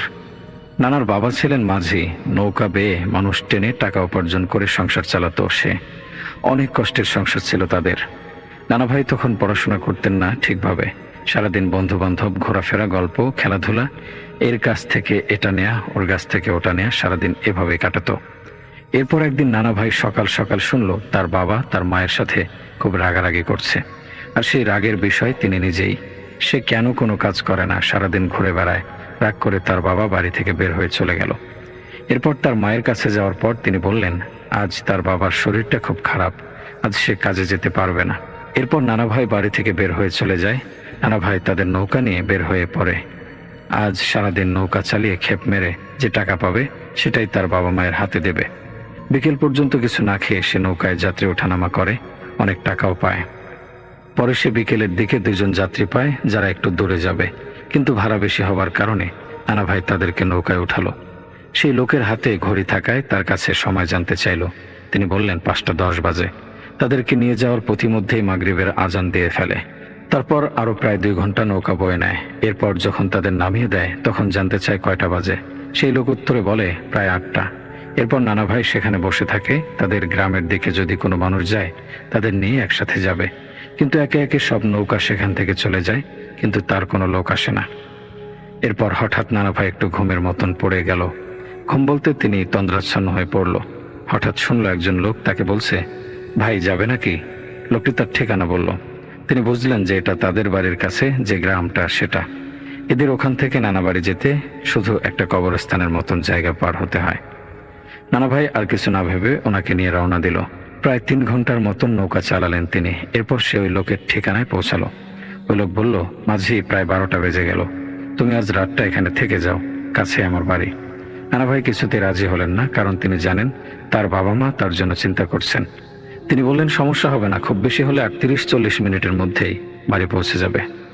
ওই লোক কিছুক্ষণ চুপ থেকে বলল, সামনের কবরস্থানে রাতে একটু সমস্যা হয়, তাই যদি পারো থেকে যাও মাঝি। নানা ভাই আবার কোনো কিছু ভয় পেতেন না সহজে। খুব কম বয়স ছিল, শরীরে তেজ ছিল ভীষণ। জ্যোৎস্না রাত, সে নৌকা চালাতে লাগলো। দূর থেকে সে দেখলো যেন কিছু মানুষ জাল দিয়ে মাছ ধরছে। কিছু দূর যাওয়ার পর জীবনে প্রথমবারের মতন ভয় পেল নানা ভাই। নানা ভাই দেখলেন অনেকগুলো সাদা কাপড় পরা জন্তু, মানুষের থেকে অনেক লম্বা, কাফনের কাপড়ের মতন কাপড়। পেছনে 4 হাতের নাকগুলো অনেক বড় বড়, আর মুখের ভিতরে কিছু বোঝা যাচ্ছে না, কিন্তু চাঁদের আলোতে বোঝা যাচ্ছে খুব ভয়ানক চেহারা, আর সারা হাতে বড় বড় লোম। এর নদীর পাড়ের একটা কবর করেছে অনেকগুলো জন্তু একসাথে। হঠাৎ একটা বাতাস কোথা থেকে যেন এসে তার নৌকা ঠিক ওই কিনারায় নিয়ে গেল। এখন সেই জন্তুগুলো নানা ভাইয়ের দিকেই এগিয়ে আসছে। নানা ভাইয়ের কিছু ভাবলো না, আল্লাহর নাম নিয়ে নৌকার বৈঠা দিয়ে একের পর এক তাদের পেটাতে লাগলো। হঠাৎ দেখলো এরা কেউ আর এখানটায় নেই। এরপর সে কবরের কাছে গিয়ে দেখলো নতুন একটা কবর, অর্ধেক খোঁড়া হয়ে গেছে, আর কবরের পাশে কতগুলো মিষ্টির হাড়ি, যার ভিতরে মিষ্টিও রয়েছে। আর কিছু না ভেবে নানা ভাই রওনা দিয়ে দিল। এরপর একটু যেতেই দেখলো এক লোক মাছ ধরছে, আর তার দিকেই হাত ইশারা করে ডাকছে। সে কিছুতেই কাছে আসতে চাইছে না, কিন্তু সেই লোক কঠিন চোখে তাকে ডাকছে। একটু কাছে যেতে বলছে যে, তুমি কি রহিম মাঝির ছেলে? নানা ভাই বলল, জি। সেই লোক বলল, তোমার নৌকা দেখে চিনলাম। এক কাজ করো, এই পানি আর এই তেল গায়ে মাখো। হঠাৎ করে নানা ভাই কিছুই বুঝতে পারছে না, রাজি হচ্ছে না। তখন ওই লোক অনেক ধমক দিয়ে তাকে বলল, যা বলছে সেটা না করলে খুব খারাপ হবে। নানা ভাই যেই ওই পানি খেলো আর তেল মাখলো, নানা ভাইয়ের ভীষণ জ্বর শুরু হলো। আর চারদিক থেকে কেমন একটা অদ্ভুত গঙ্গানির শব্দ আসছিল, আর খুব জোরে জোরে বাতাস আসছিল। নানা ভাইকে সেই লোক জোরে 2টা কাঁথা দিয়ে চেপে ধরলো, তার ভীষণ জ্বর এসে পড়েছে। এরপর ওই লোকের ছেলে চলে আসলো। ওনারা 2জন মিলে সারা রাত নানা ভাইয়ের সেবা করলো। নানা ভাইয়ের কোনো হুঁশ ছিল না। এরপর ঠিক ফজরের আজানের পরপর নানা ভাইয়ের জ্বর ছেড়ে দেয়, বাতাসটাও থেমে যায়। নানা ভাই ওই লোকের সাথে একসাথে নামাজ পড়ে। এরপর ওই লোক তাকে বলল, তুমি বলো তো, তুমি গত রাতে কি করেছো? নানা ভাই মাথা নিচু করে তাকে সব খুলে বলল। সে বলল, এত সাহস পাও কোথায়? এত বছর ধরে রাতে মাছ ধরি, কত দেহি এসব, ধারের কাছেও যাই না, এরাও আমার ক্ষতি করে না। আর তুমি যা করছো, আরেকটু পথ গেলেই তোমার জ্যান্ত গেলে খাইতো। ওই যে তোমারে রাগ হয়েছি, কারণ ওই পাশটাতেই তারা তোমার জন্য অপেক্ষা করছিল। নানা ভাই, কি বলেন এসব? ওই লোকটা, ওই যে কবর দেখছো, ওটা গতকাল সকালে দেয়া। ওরা লাশ খেয়ে খোঁজেন। ওদের যে তুমি মারছো, তোমার একটু ভয় লাগেনি? নানা ভাই, তখন লাগেনি চাচা, কিন্তু অহন লাগতেছে। বাসা যায় হুজুরের কাছে দিয়ে পানি পড়া খাও, আর রাতে আর কোনোদিন বের হবে না। নানা ভাই আর কোনোদিন রাতে বের হয় নাই, কিন্তু এই স্মৃতি বুকে নিয়ে তিনি এখনো মাঝে মাঝে ঘুমের ঘরে লাফিয়ে ওঠে। আজ এখানে শেষ করছি। সবাই ভালো থাকবেন, সুস্থ থাকবেন, নিরাপদে থাকবেন।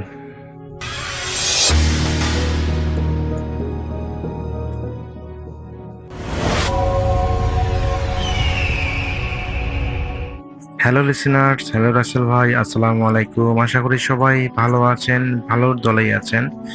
আমার নাম রিপন, আমি আদিতমারি লালমনিরহাট থেকে বলতেছি। আজকে আমি যে ঘটনাটা বলবো, এটা আজকে থেকে অনেক দিন আগের একটি ঘটনা। ঘটনার সময়কাল 1993 সালের একটি ঘটনা। ঘটনাটা ঘটেছিল রংপুর বিভাগের কুড়িগ্রাম জেলার উলিপুর উপজেলার বেগমগঞ্জ গ্রামের একটি ঘটনা। সেই বেগমগঞ্জ গ্রামের একটা কাটাখালী নামে একটা বিল আছে। তো সেই বিলে একটা ঘটনা ঘটেছিল একজনের সাথে। তার নাম হচ্ছে আব্দুল হাকিম। এই আব্দুল হাকিম ভাইয়ের সাথে জীবনে তার ঘটে যাওয়া একটা ঘটনা তিনি শেয়ার করেছেন। তো এটা আসলে আব্দুল হাকিম ভাই নিজে শেয়ার করেননি, তার সম্পর্কে নাতি হয় তিনি আমার কাছে রাসেল ভাই শেয়ার করেছেন। তো তার নাতির নাম হচ্ছে আরিফ। তো এই আরিফ ভাই আমাকে ঘটনাটা শেয়ার করেছেন, তার নানার সাথে ঘটে যাওয়া একটা ঘটনা। তো যখন ঘটনাটা ঘটেছিল সেই সময় তার নানার বয়স ছিল 40-এর কাছাকাছি, যদিও তার নানা এখন অনেক বৃদ্ধ। তো আমি সরাসরি কথা না বাড়িয়ে সরাসরি ঘটনায় চলে যাচ্ছি। ঘটনার সময় যে সময় ঘটেছিল সেই সময় বর্ষাকাল চলতেছিল। তো বর্ষাকালে কাটাখালী বিলটি কয়েক কিলোমিটার জুড়ে পানিতে ভরে যেত। নর্মালি শীতকালে পুরো হলো বিলটা শুকিয়ে গেলেও মাঝখানটা কখনো শুকায় না, এটা অলওয়েজ পানি থাকে। তো যখন বর্ষাকাল সেই সময় আসলে পুরো বিলটা পানিতে টইটম্বুর হয়ে যায়। আর এই নতুন পানি আসার পর সেখানে প্রচুর পরিমাণ মাছ পাওয়া যায়। আর এই কারণে দিনের বেলাতে সেখানে অনেক মানুষ, বলা যায় 50, 60, 70 জন এরকম, তারও বেশি মানুষ সেই কাটাখালী বিলের মধ্যে মাছ ধরে। কিন্তু রাত গভীর হলে বিলের দক্ষিণ পাশে একটি অংশে গ্রামের আসলে কেউ মাছ ধরতে যায় না, কারণ ওই দক্ষিণ পাশের অংশটা এটা হলো খুবই একটু অন্ধকারশূন্য বলতে হচ্ছে কি, ওই পাশটায় একটা বিশাল বড় একটা বাঁশ বাগান আছে। তো যেহেতু ওই শেষ অংশে নদীটার, ওই বিলটার শেষ অংশে বাঁশ বাগান, প্রচুর পরিমাণ বাঁশ বাগান ওখানে। তো এই কারণে ওই জায়গাটা খুবই ঘন জঙ্গল দিয়ে ঘেরা থাকে, এবং ওখানে এমনিতেই দিনের বেলা মানুষ যেতে ভয় পায়, কারণ হচ্ছে সেখানে অনেক সময় দেখা যায় যে জঙ্গলে হতো শিয়াল, সাপ, বিচ্ছু, এগুলো আসলে খুবই খতরনাক প্রাণীগুলো থাকতো। এবং অনেক সময় দেখা যায় যে সেখানে গেলে দিনের বেলাতেও কেউ যদি বাঁশ কাটতে যেত, তো দেখা যায় যে তাদেরকে কামড় দিত। এই ধরনের ঘটনাও অনেক শোনা যেত। তো আব্দুল হাকিম নানা উনি আসলে বেশ সাহসী ছিলেন। 40 বছর বয়সে উনি আসলে খুবই সাহসী ছিলেন। তো উনি তার খুব পছন্দ ছিল যে তিনি তার মাছ ধরা, যদিও তিনি আসলে দিনের বেলা ওইভাবে মাছ ধরার সময় পান না। শুধুমাত্র রাতের বেলা তিনি আসলে মাছ ধরতে পছন্দ করেন। তো তিনি একদিন আসলে তিনি একদিন তার মাছ ধরার জন্য তার উপকরণ যেগুলো হচ্ছে হারিকেন, জাল, এগুলো তার ছিল। হারিকেন বলতে এখানে বর্তমান সময়ে যে আমরা যে হারিকেন চিনি সেটা ছিল না। অনেকে হয়তো বা চিনবেন, এটা বলে হ্যাসাক লাইট। সেটা সেই সময়ে একটা বাতাস পাম্প করে কেরোসিন দিয়ে চালাতে হতো। বাতাস পাম্প করে কেরোসিন দিয়ে চালানো হতো। ওটা একদম বাল্বের মতো, বর্তমান সময়ে এলইডি বাল্বগুলো যেরকম চলে ওইরকম ভাবে জ্বলতো এবং প্রচুর আলো তৈরি হতো। তো কেরোসিন দিয়ে সেই হারিকেনটা জ্বালানো হয়। অনেকে হারিকেন নামে চিনে, অনেকে আবার হ্যাসাক নামে চিনে। তো যাই হোক, আমাদের রংপুরের ভাষায় হ্যাসাক বলে। তো এই হ্যাসাক নিয়ে তিনি একটা জাল নিয়েছিলেন, একটা হলো ঝাঁকি জাল, এবং সেই সাথে তিনি ওই একটা হলো খোসা নিয়েছিলেন। খোসা বলতে এখানে আসলে যারা রংপুরে তারা আসলে বুঝতে পারবেন, এটা একটা মাছ ধরার একটা উপকরণ। তো যাই হোক, তিনি মাছ ধরতে যান। তো কোনো কারণে আসলে দিনের বেলা মানুষ প্রচুর মাছ মারলেও ওই কাটাখালি বিলে রাতের বেলা খুবই কম মানুষ মাছ মারে। তো তিনি হলো মাছ মারতেছেন, মাছ মাজারের নদীতে নেমেছেন এবং বেশ আধা ঘন্টা ধরে তিনি মাছ ধরার চেষ্টা করতেছেন, মাছ খুঁজতেছেন, কিন্তু কোনোভাবেই তিনি তার মনের মতো আসলে মাছ পাচ্ছেন না। যেগুলো তিনি দেখতেছেন সব ছোট ছোট মাছ, কিন্তু বড় মাছ তিনি পাচ্ছেন না। তো তিনি আসলে মাছের ওই হ্যাসাক লাইট দিয়ে দেখতে দেখতে মানে মাছ দেখতে দেখতে কখন যে তিনি আসলে ওই আমি যে দক্ষিণ পাশে যে বাঁশবাগানটা আছে সেটাতে যে তিনি কখন পৌঁছে গিয়েছেন সেই দিকে তার খেয়ালই ছিল না।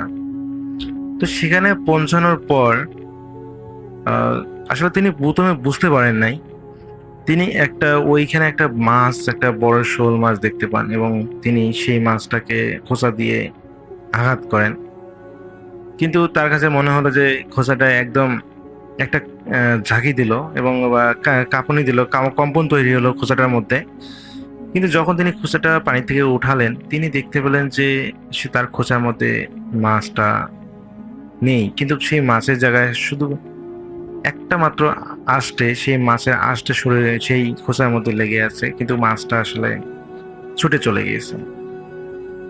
তো রাসেল ভাই তিনি বেশ আশাহত হন যে এতক্ষণ পর তিনি একটা শোল মাছ দেখলেন আর সেটাকে আঘাত করলেন, আবার সেটা চলে গেল। তো বিষয়টা তার কাছে খারাপ লাগে। তো রাসেল ভাই তিনি হলো পুনরায় তার কাছে যে ঝাঁকি জালটা ছিল, তিনি আসলে দেখতে পাচ্ছেন যে তিনি যে জায়গায় চলে এসেছেন, তিনি দেখেন যে জায়গাটা একদম ঘন জঙ্গলে ঘেরা, এখানে আসলে ঝাঁকি ফেলার মতো পরিবেশ নাই। এই কারণে তিনি জালটা রেখে দেন এবং তিনি খোঁচা দিয়ে এবং হ্যাসাক লাইট দিয়ে খোঁচা দিয়ে তিনি মাছ ধরার জন্য চেষ্টা করতে থাকেন। তো তিনি পুনরায় আগের থেকে একটা বড় শোল মাছ দেখতে পান। রাসেল ভাই তিনি সেই মাছটাকে একইভাবে আঘাত করেন। একই রকম তার একটা অনুভূতি হয় যে মাছটা শরীরে একটা সেই খোঁচার মধ্যে একটা ঝাঁকি দিল বা কম্পন তৈরি করলো, এবং যখনই তিনি মাছটাকে তুলতে যাবেন, মানে যখনই খোঁচাটা তিনি পানি থেকে উঠিয়ে তুলে দেখেন যে মাছটা আসলে আগের মতো করে ছুটে চলে গেছে, মাছটা নেই। তিনি বেশ অবাক হয়ে যান, কারণ মাছটা যেভাবে তিনি হলো খোঁচা দিয়ে আঘাত করেছেন, মাছটা এই খোঁচা থেকে ছুটে যাওয়ার কথা না। তো তিনি বেশ অবাক হয়ে যান এবং তিনি চিন্তা করেন যে হয়তো মাছটা হয়তো সাইডে লেগেছে, যার কারণে হয়তো সে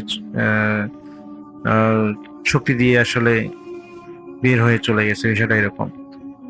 রাসেল ভাই এরপর তিনি আরো প্রায় আধা ঘন্টা সময় ধরে মাছ খুঁজে থাকেন, কিন্তু কোনোভাবেই আর কোনো মাছ পাচ্ছেন না। তো যখন তার আসলে এতক্ষণ তো তিনি মানে ওই বড় মাছ শোল মাছের নেশায় আসলে ডুবেছিলেন এবং তিনি নিজেও বুঝতে পারতেছেন না যে কোথায় এসেছেন। যখনই তিনি দেখতে পান যে চতুর্পাশে খুবই ঘন জঙ্গল। তো তার কাছে মনে হয় কি ব্যাপারে এত ঘন জঙ্গল কোথা থেকে আসলো। তো যখনই তিনি হ্যাজাক লাইটটা উঁচু করে দেখার চেষ্টা করেন যে আসলে তিনি বিলের কোন জায়গাটা এসেছেন, তিনি যেটা দেখেন যে ওই যে ঘন বাঁশ বাগানটার পাশেই তিনি চলে এসেছেন। ফয়সাল ভাই তিনি ভালো করে জানেন যে এখানে অনেক প্রকার সাপ শিয়াল ওই বাঁশ বাগানে থাকে। তো এখানে আসলে জায়গাটা মোটেও নিরাপদ নয়, কখন কোন বিপদ হয়ে যায়। ফয়সাল ভাই যখনই তিনি সেই বাঁশবাগান থেকে উত্তরের দিকে আসতে থাকেন নিরাপদ জায়গায়, এবং নিরাপদ জায়গায় তিনি আসেনও। তো আসার পর পুনরায় যখন তিনি আবার হ্যাজাক লাইট দিয়ে মাছ দেখার চেষ্টা করতেছেন, তিনি এবার প্রথমবার যে মাছটাকে তিনি আঘাত করেছিলেন যেরকম সাইজের, সেম টু সেম একই সাইজের মাছ তিনি দেখতে পান, এবং পুনরায় তিনি সেই মাছটাকে আঘাত করে বসেন। তো আঘাত করার পর যখন দেখেন যে তার যে খোসাটা আছে, এটা যে মনে হবে যেন কত বড় বিশাল একটা মাছ যেন ধরা পড়েছে, এত পরিমাণ কম্পন ঝাঁকি খাচ্ছে সেই খোসার মধ্যে। তো যখন তিনি খোসাটা তোলেন, তিনি বেশ আশাহত হন এবং দেখতে পান যে মাছটার ওজন সর্বোচ্চ হলো 250 গ্রাম হবে। নর্মালি পানির ভিতরে কিন্তু মাছগুলোকে বড় দেখায়, যখন আসলে উপরে তোলা হয় তখন ছোটই দেখায়। তো তিনি বেশ অবাক হয়ে যান যে এত ছোট একটা মাছ এত পরিমাণ শক্তি কিভাবে দেখালো।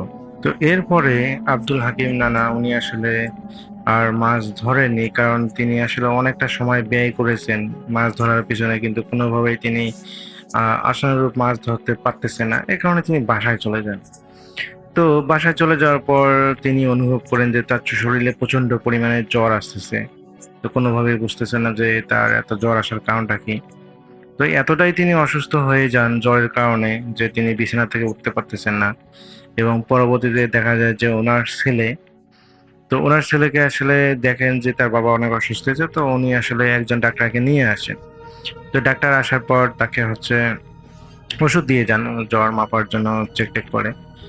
তো কোনোভাবেই ওই সব ওষুধ খাওয়ার বড় জ্বর ঠিক হচ্ছে না। ফয়সাল ভাই পরের দিন সকাল হতে হতে তিনি এতটাই অসুস্থ হয়ে যান যে তিনি যেন মানে অচেতন হয়ে যান।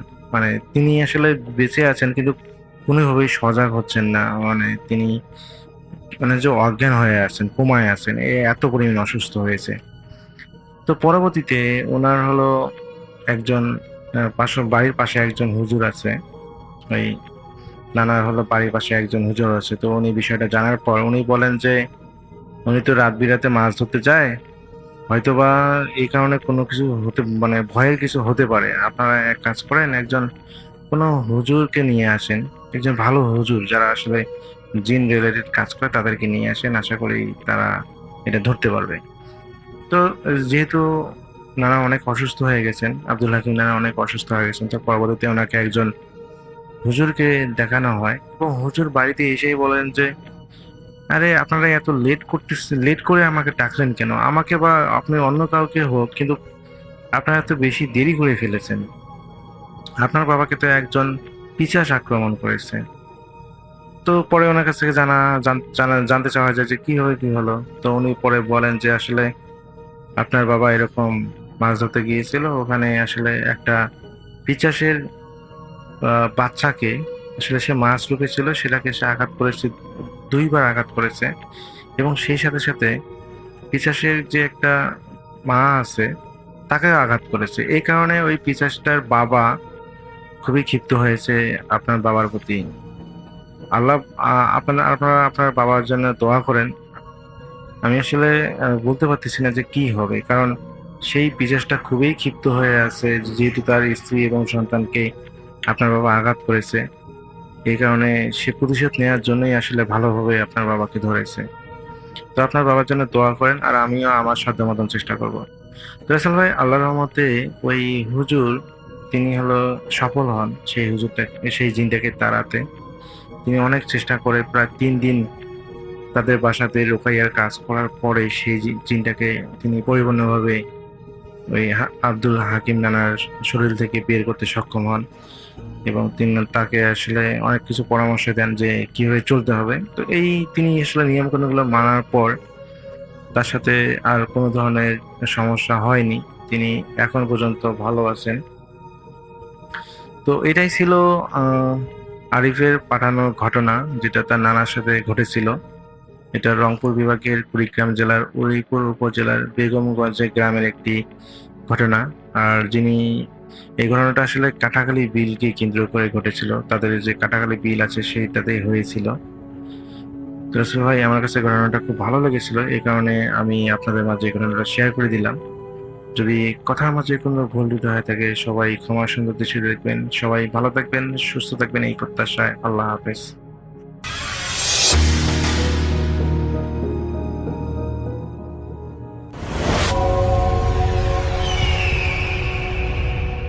এই ঘটনাটি আমরা যার কাছ থেকে পেয়েছি তার নাম রাকিব হাসান। ওনার বাড়ি গাজীপুর জেলার শ্রীপুর উপজেলার শৈলাট গ্রামে। ওনার মা বাবার বিয়ে হয় 2001 সালে। ওনার বাবার নাম আনিসুজ্জামান। ওই বাড়িতে যে কয়েকজন লোক ছিলেন হচ্ছে এই রাকিব হাসান ভাইয়ের দাদি আর ওনার এক ফুপু। রাকিব হাসান ভাইয়ের দাদা কিন্তু আগেই মারা গিয়েছিলেন। যেহেতু দাদি অধিকাংশ সময় একাকিত্ব অনুভব করতেন, এই কারণে ওনার বাবাকে বিয়ে দেওয়ার চিন্তাটা আসে। ওনার বাবাও রাজি হয়ে গিয়েছিলেন, তো বিয়েও দেওয়া হয়। বিয়ের পর থেকে তো দেখা যাচ্ছে যে উনি চাকরির যে চেষ্টা, যেহেতু অনার্স ফাইনাল পরীক্ষা দিয়েছেন, আবার মাস্টার্স করতে হবে, আবার চাকরির চেষ্টাও করতে হবে, তো উনি তো ওনার মতো করে চাকরির চেষ্টা করছিলেন। এদিকে রাকিব হাসান ভাইয়ের মা, উনি তো তার শ্বশুর বাড়িতে আছেন, সবকিছু ঠিকঠাকই চলছিল। একবার হয় কি, বাড়িতে একটা ছোটখাটো প্রোগ্রাম করা হবে, মানে ঘরোয়া পরিবেশে কিছু খাবার দাবার আয়োজন থাকে না, ওই রকম আর কি। তো ওই ফুপু এবং ফুপুর হাজবেন্ড তারা আসছেন, তারা তো সবসময় থাকেন না, তারা আসছেন। তো এরপরে হয় কি, কিছু আয়োজন চলছিল। ওই দিন আবার এই রাকিব হাসান ভাইয়ের বাবারও আসার কথা। তো উনি রওনা দিয়েছেন, তখন তো মোবাইল ফোন এতটা অ্যাভেলেবল না, সবার কাছে মোবাইল ফোন নাই। তবে বিভিন্ন জায়গায় মোবাইল ফোনের দোকান রয়েছে, অনেকে ফোন করে জানিয়ে দেন যে তারা কখন আসবেন কি আসবেন না, তখন মানুষ মারফত সেই ফোনের দোকানদার আবার খবর পাঠিয়ে দেন। তো ওই সময় কিন্তু মোবাইল ফোনটা সবার হাতে হাতে এভাবে পৌঁছায় নাই, তবে মোবাইল ফোন অনেকের কাছেই ছিল বলতে যারা বিশেষভাবে মোবাইল ফোন চালাতে পারেন, অর্থাৎ ওই সময় তো কল রেটও বেশি ছিল, সবাই মোবাইল ফোন ইউজ করতো না। ওনার বাবা যে রওনা দিয়েছেন এটা জানতেন পরিবার থেকে, তবে কোথায় আছেন তারা তো খোঁজ খবর নিতে পারছেন না। এদিকে উনি যে রওনা দিয়েছেন, ওনার ফিরতে বেশ রাত হয়ে যাচ্ছিল। যে ফুপু আসছেন, ফুপুর হাজবেন্ড আসছেন, এদিকে এই রাকিব হাসান ভাইয়ের বাবা উনি যখন ফিরছিলেন, ওনারও দেরি হচ্ছে। তখনও কিন্তু রাকিব হাসান ভাই উনি হন নাই, অর্থাৎ উনি পৃথিবীতে আসেন নাই তখনও। যেহেতু দেরি হচ্ছে, এখন কি করা যায়? তখন দাদি বলেন, আচ্ছা ঠিক আছে, ওর তো আসতে দেরি হচ্ছে, তো এই যে ওনার যে মেয়ে আর হচ্ছে মেয়ের হাজবেন্ড, সে এই রাকিব হাসান ভাইয়ের মায়ের যে ঘরটা, এই ঘরে ঘুমাক। এরপরে ওনারা ওই ঘরে গিয়ে ঘুমিয়ে পড়েন। এদিকে রাকিব হাসান ভাইয়ের বাবা উনি আসছেন তো আসছেনই, কিন্তু খোঁজ খবর হচ্ছে না যে কত দূরত্বে উনি আছেন। রাকিব হাসান ভাইয়ের মা উনি আর একটা ঘরে গিয়ে শুয়ে পড়েন। অনেকক্ষণ ঘুমিয়েছেন উনি, কতক্ষণ ঘুমিয়েছেন এটা ঠিক বলতে পারেন না। তারপর উনি ওয়াশরুমে যাওয়ার প্রয়োজনীয়তা অনুভব করেন। তো ওয়াশরুমটা ছিল ওনাদের ঠিক ঘরের পেছনে, ওখানে আবার আম গাছ সহ বিভিন্ন ধরনের গাছ ছিল। উনি ওয়াশরুমে গিয়েছেন, ওয়াশরুম থেকে ফ্রেশ হয়ে যে কলপার, ওই কলপারে এসেছেন। কলপারে এসে যখন হাত মুখ ধুচ্ছেন, ওই সময় দেখেন যে এই কলপারের সাইডে আর একটা গাছ রয়েছে। ওই গাছের ডালে কিছু একটা বসেছিল, মনে হলো এক ডাল থেকে আর এক ডালে লাফ দিয়ে চলে গেল। অনেক সময় দেখা যায় যে বানর যখন এক ডাল থেকে আর এক ডালে লাফ দিয়ে চলে যায়, তখন কিন্তু যেই ডাল থেকে লাফ দিয়ে চলে যায় সেই ডালটাও নড়ে ওঠে, আবার যেই ডালে গিয়ে বসে সেটাও নড়ে ওঠে। ওরকম কিছু মনে হলো যে বড় আকৃতির এরকম বানর জাতীয় কিছু মনে হয় এক ডাল থেকে আর এক ডালে চলে গেছে। গাজীপুর এলাকায় কিন্তু বানরের আনাগোনা দেখা যায়।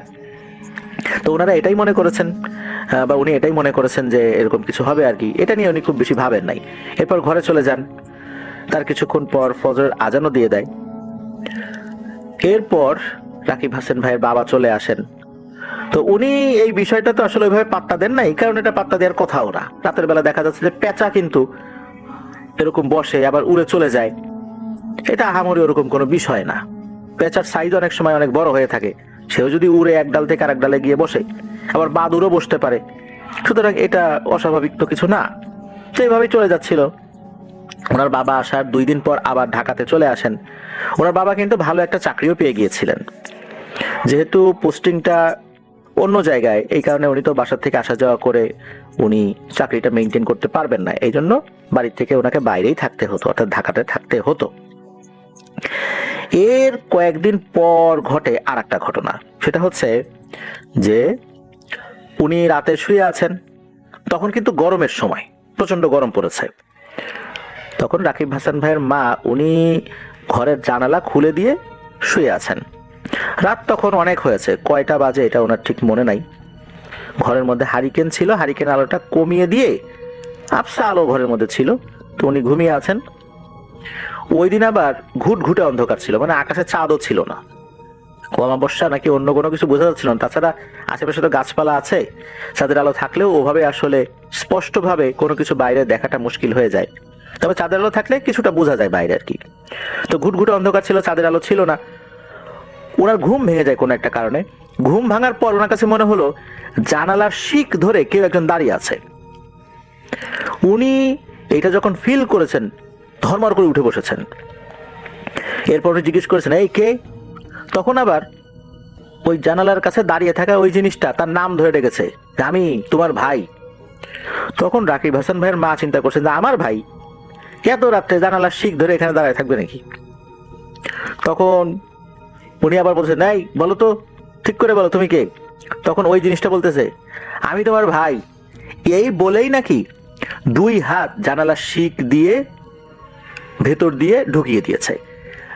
ঢুকিয়ে দিয়ে হাত লম্বা করে এই রাকিব হাসান ভাইয়ের মাকে ধরার চেষ্টা করছে। উনি তো বিছানা থেকে নেমে ঘরের এদিক ওদিক ছোটাছুটি করছেন, কারণ ওই হাত দিয়ে তাকে ধরার চেষ্টা করছে, কিন্তু বডিটা কিন্তু বাইরেই রয়েছে। হাত লম্বা করে তাকে ধরার চেষ্টা করছে, আর উনি এদিক ওদিক সরাসরি করছেন, নড়াচড়া করছেন, মুভমেন্ট করছেন আর কি।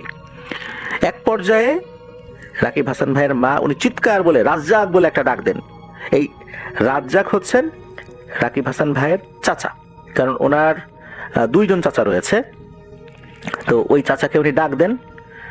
আরেকজন চাচা রয়েছে হারুন। তো ওই রাজ্জাক বলে ডাক দিয়েছেন, ওই ডাকে বাড়ির অন্য সবাই উঠে যায়, আর তখনই ওই অভাবটা চলে যায়। রাকিব হাসান ভাইয়ের দাদি, তারপরে চাচারা, ওনারা তো চলে আসেন। তারপর উনি দরজা খুলে দিয়েছেন। এরপরে কি হয়েছে বললেন। তারপর ওই দাদি জিজ্ঞেস করছেন যে ওইটার আসলে চেহারা কেমন, তুমি কি দেখতে পেয়েছো? তখন রাকিব হাসান ভাইয়ের মা বলেছিলেন যে না, চেহারা ওইভাবে দেখতে পাইনি, তবে মনে হচ্ছিল এটা একদম কুচকুচে কালো আর শরীরে অনেক লোম রয়েছে, এতটুকু উনি বলতে পেরেছিলেন। এরপরে আরো একটা দিনের ঘটনা, মানে এর কয়েকদিন পরেই ঘটনা। উনি ভোরবেলা উঠেছেন, ভোর বলতে তখন হয়তো ফজরের আজান দেয় নাই বা দিবে দিবে ভাব, এমন একটা সময় উনি ওযু করার জন্য উঠেছেন। তো ওনাদের বাসার পাশে একটা পুকুর ছিল আর কি। উনি যখন উঠেছেন তখন দেখেন যে একটা গোল আকৃতির আলো উড়ে গিয়ে সরাসরি পুকুরের পানির মধ্যে পড়লো। পুকুরের পানিতে পড়ার পর পুকুরের পানি নড়ে উঠলো। এর কয়েক সেকেন্ড পর ওই জিনিসটা আবার পানি থেকে উঠে আকাশের দিকে উঠে মিলিয়ে গেল। এটা উনি দেখলেন। তখন আবার এই যে রাকিব হাসান ভাই উনি ওনার মায়ের গর্ভে এসেছেন, মানে এর ভিতরের কাহিনী বলছি। এরপর ওনাদের এক আত্মীয়, মানে এই দাদির জায়ের একজন আত্মীয়, উনি বেড়াতে আসেন। উনি আবার খুব কামেলদার ব্যক্তি ছিলেন, এই জিন রিলেটেড বিভিন্ন বিষয়গুলো সম্পর্কে বুঝতে পারতেন, ছোটখাটো ট্রিটমেন্ট দিতেন। ওনাকে যখন এই বিষয়টা বলা হয় তখন উনি 2টা দিন সময় নেন, উনি পরবর্তীতে জানাবেন বলে চলে যান। 2 দিন পর উনি আসেন। আসার পর কিছু তথ্য জানান। সেটা হচ্ছে এই যে রাকিব হাসান ভাইয়ের দাদার অনুগত 7টা জিন ছিল। এরা খুব ভালো জিন, কখনো কারো ক্ষতি করতো না। তো দাদা যখন মারা যান তখনও কিন্তু ওদেরকে বলে দেওয়া হয় তোমরা কিন্তু এই বাড়ির কারো কোনো ক্ষতি করবে না। ওরাও প্রতিশ্রুতি দেয় যে না, তারা কোনো ক্ষতি করবে না, তারা ক্ষতি করার কোনো ইচ্ছাও পোষণ করে না। এখন হয়েছে কি, এই যে রাকিব হাসান ভাইয়ের মা উনি তো আসলে এই বাড়িতে বউ হয়ে এসেছেন, অনেক কিছু জানেন না। তো রাতের বেলা উনি যখন ওয়াশরুমে গিয়েছেন, বাইরে বের হয়েছেন, ওই জিনগুলো তো পাহারায় থাকে অনেক সময়। ওরকমই একটা জিন বসা ছিল। এই জিনগুলো আবার 7 ভাই, 7 ভাইয়ের মধ্যে সবার যে ছোট ভাই সে ওখানে বসা ছিল। যেহেতু ওই ডালে বসা ছিল আর রাকিব হাসান ভাইয়ের মা ওয়াশরুম থেকে বের হয়ে কলে আসছেন, ওই সময় তো আর ওনার অজু নাই। তখন ওই জিনটা তার দিকে যে নজরটা দিয়েছিল, এই নজরের কারণেই মূলত তার কিছুটা সমস্যা হয়েছিল। আরো একটা বিষয়, সেটা হচ্ছে যে উনি যেন ভবিষ্যতে নিজের বিষয়ে খুব সতর্ক থাকেন, এই জন্যই তাকে কিছুটা ভয় দেখানোর চেষ্টা করেছে। কোনো বড় ধরনের ক্ষতি করা তার উদ্দেশ্য ছিল না। কিন্তু ওই যে পুকুরে যে জিনিসটা দেখেছে, এইটা কিন্তু সাত ভাইয়ের কেউ না। মূলত ওই পুকুরে মনসা টাইপের একটা জিন থাকে, সে সেখানে আসে চলে যায়, এরকম আসা যাওয়ার মধ্যে থাকে আর কি। ওই সময় ওই জিনিসটাই পুকুরের পানিতে নেমে আবার উঠে চলে যায়। সেই জিনিসটা অবশ্য ওনার মায়ের তেমন কোনো ক্ষতি করেনি, বা সেই জিনিসটা ওই সময় রাকিব হাসান ভাইয়ের মাকে খেয়ালও করেন নাই। যেই ব্যক্তিটা এই সমস্ত তথ্য দিলেন, উনি এটাও জানান যে এরা কিন্তু যাবে না, এরা এখানেই থাকবে, কারো ক্ষতি করবে না। তবে এই জিনিসটা অন্য কারো উপরে শিফট হবে। কে শিফট হবে? ওই পরিবারের ভাইদের মধ্যে যার প্রথম সন্তান হবে, বড় সন্তান হবে, তার উপর নাকি এরা শিফট হয়ে যাবে যখন তার বয়স 25 বছর হবে। রাকিব হাসান ভাই জানিয়েছেন ওনার বর্তমান বয়স 20 বছর। 25 বছর হলে নাকি এই জিনগুলো ওনার উপর শিফট হবে। তবে তারা কখনো কারো ক্ষতি করবে না, তারা তাদের মতো করেই থাকবে। এটাই নাকি তার দাদার ওসিয়ত ছিল। ঘটনাটা এ পর্যন্তই, এছাড়া ওরকম কোনো ঘটনা ওনাদের সাথে ঘটেনি।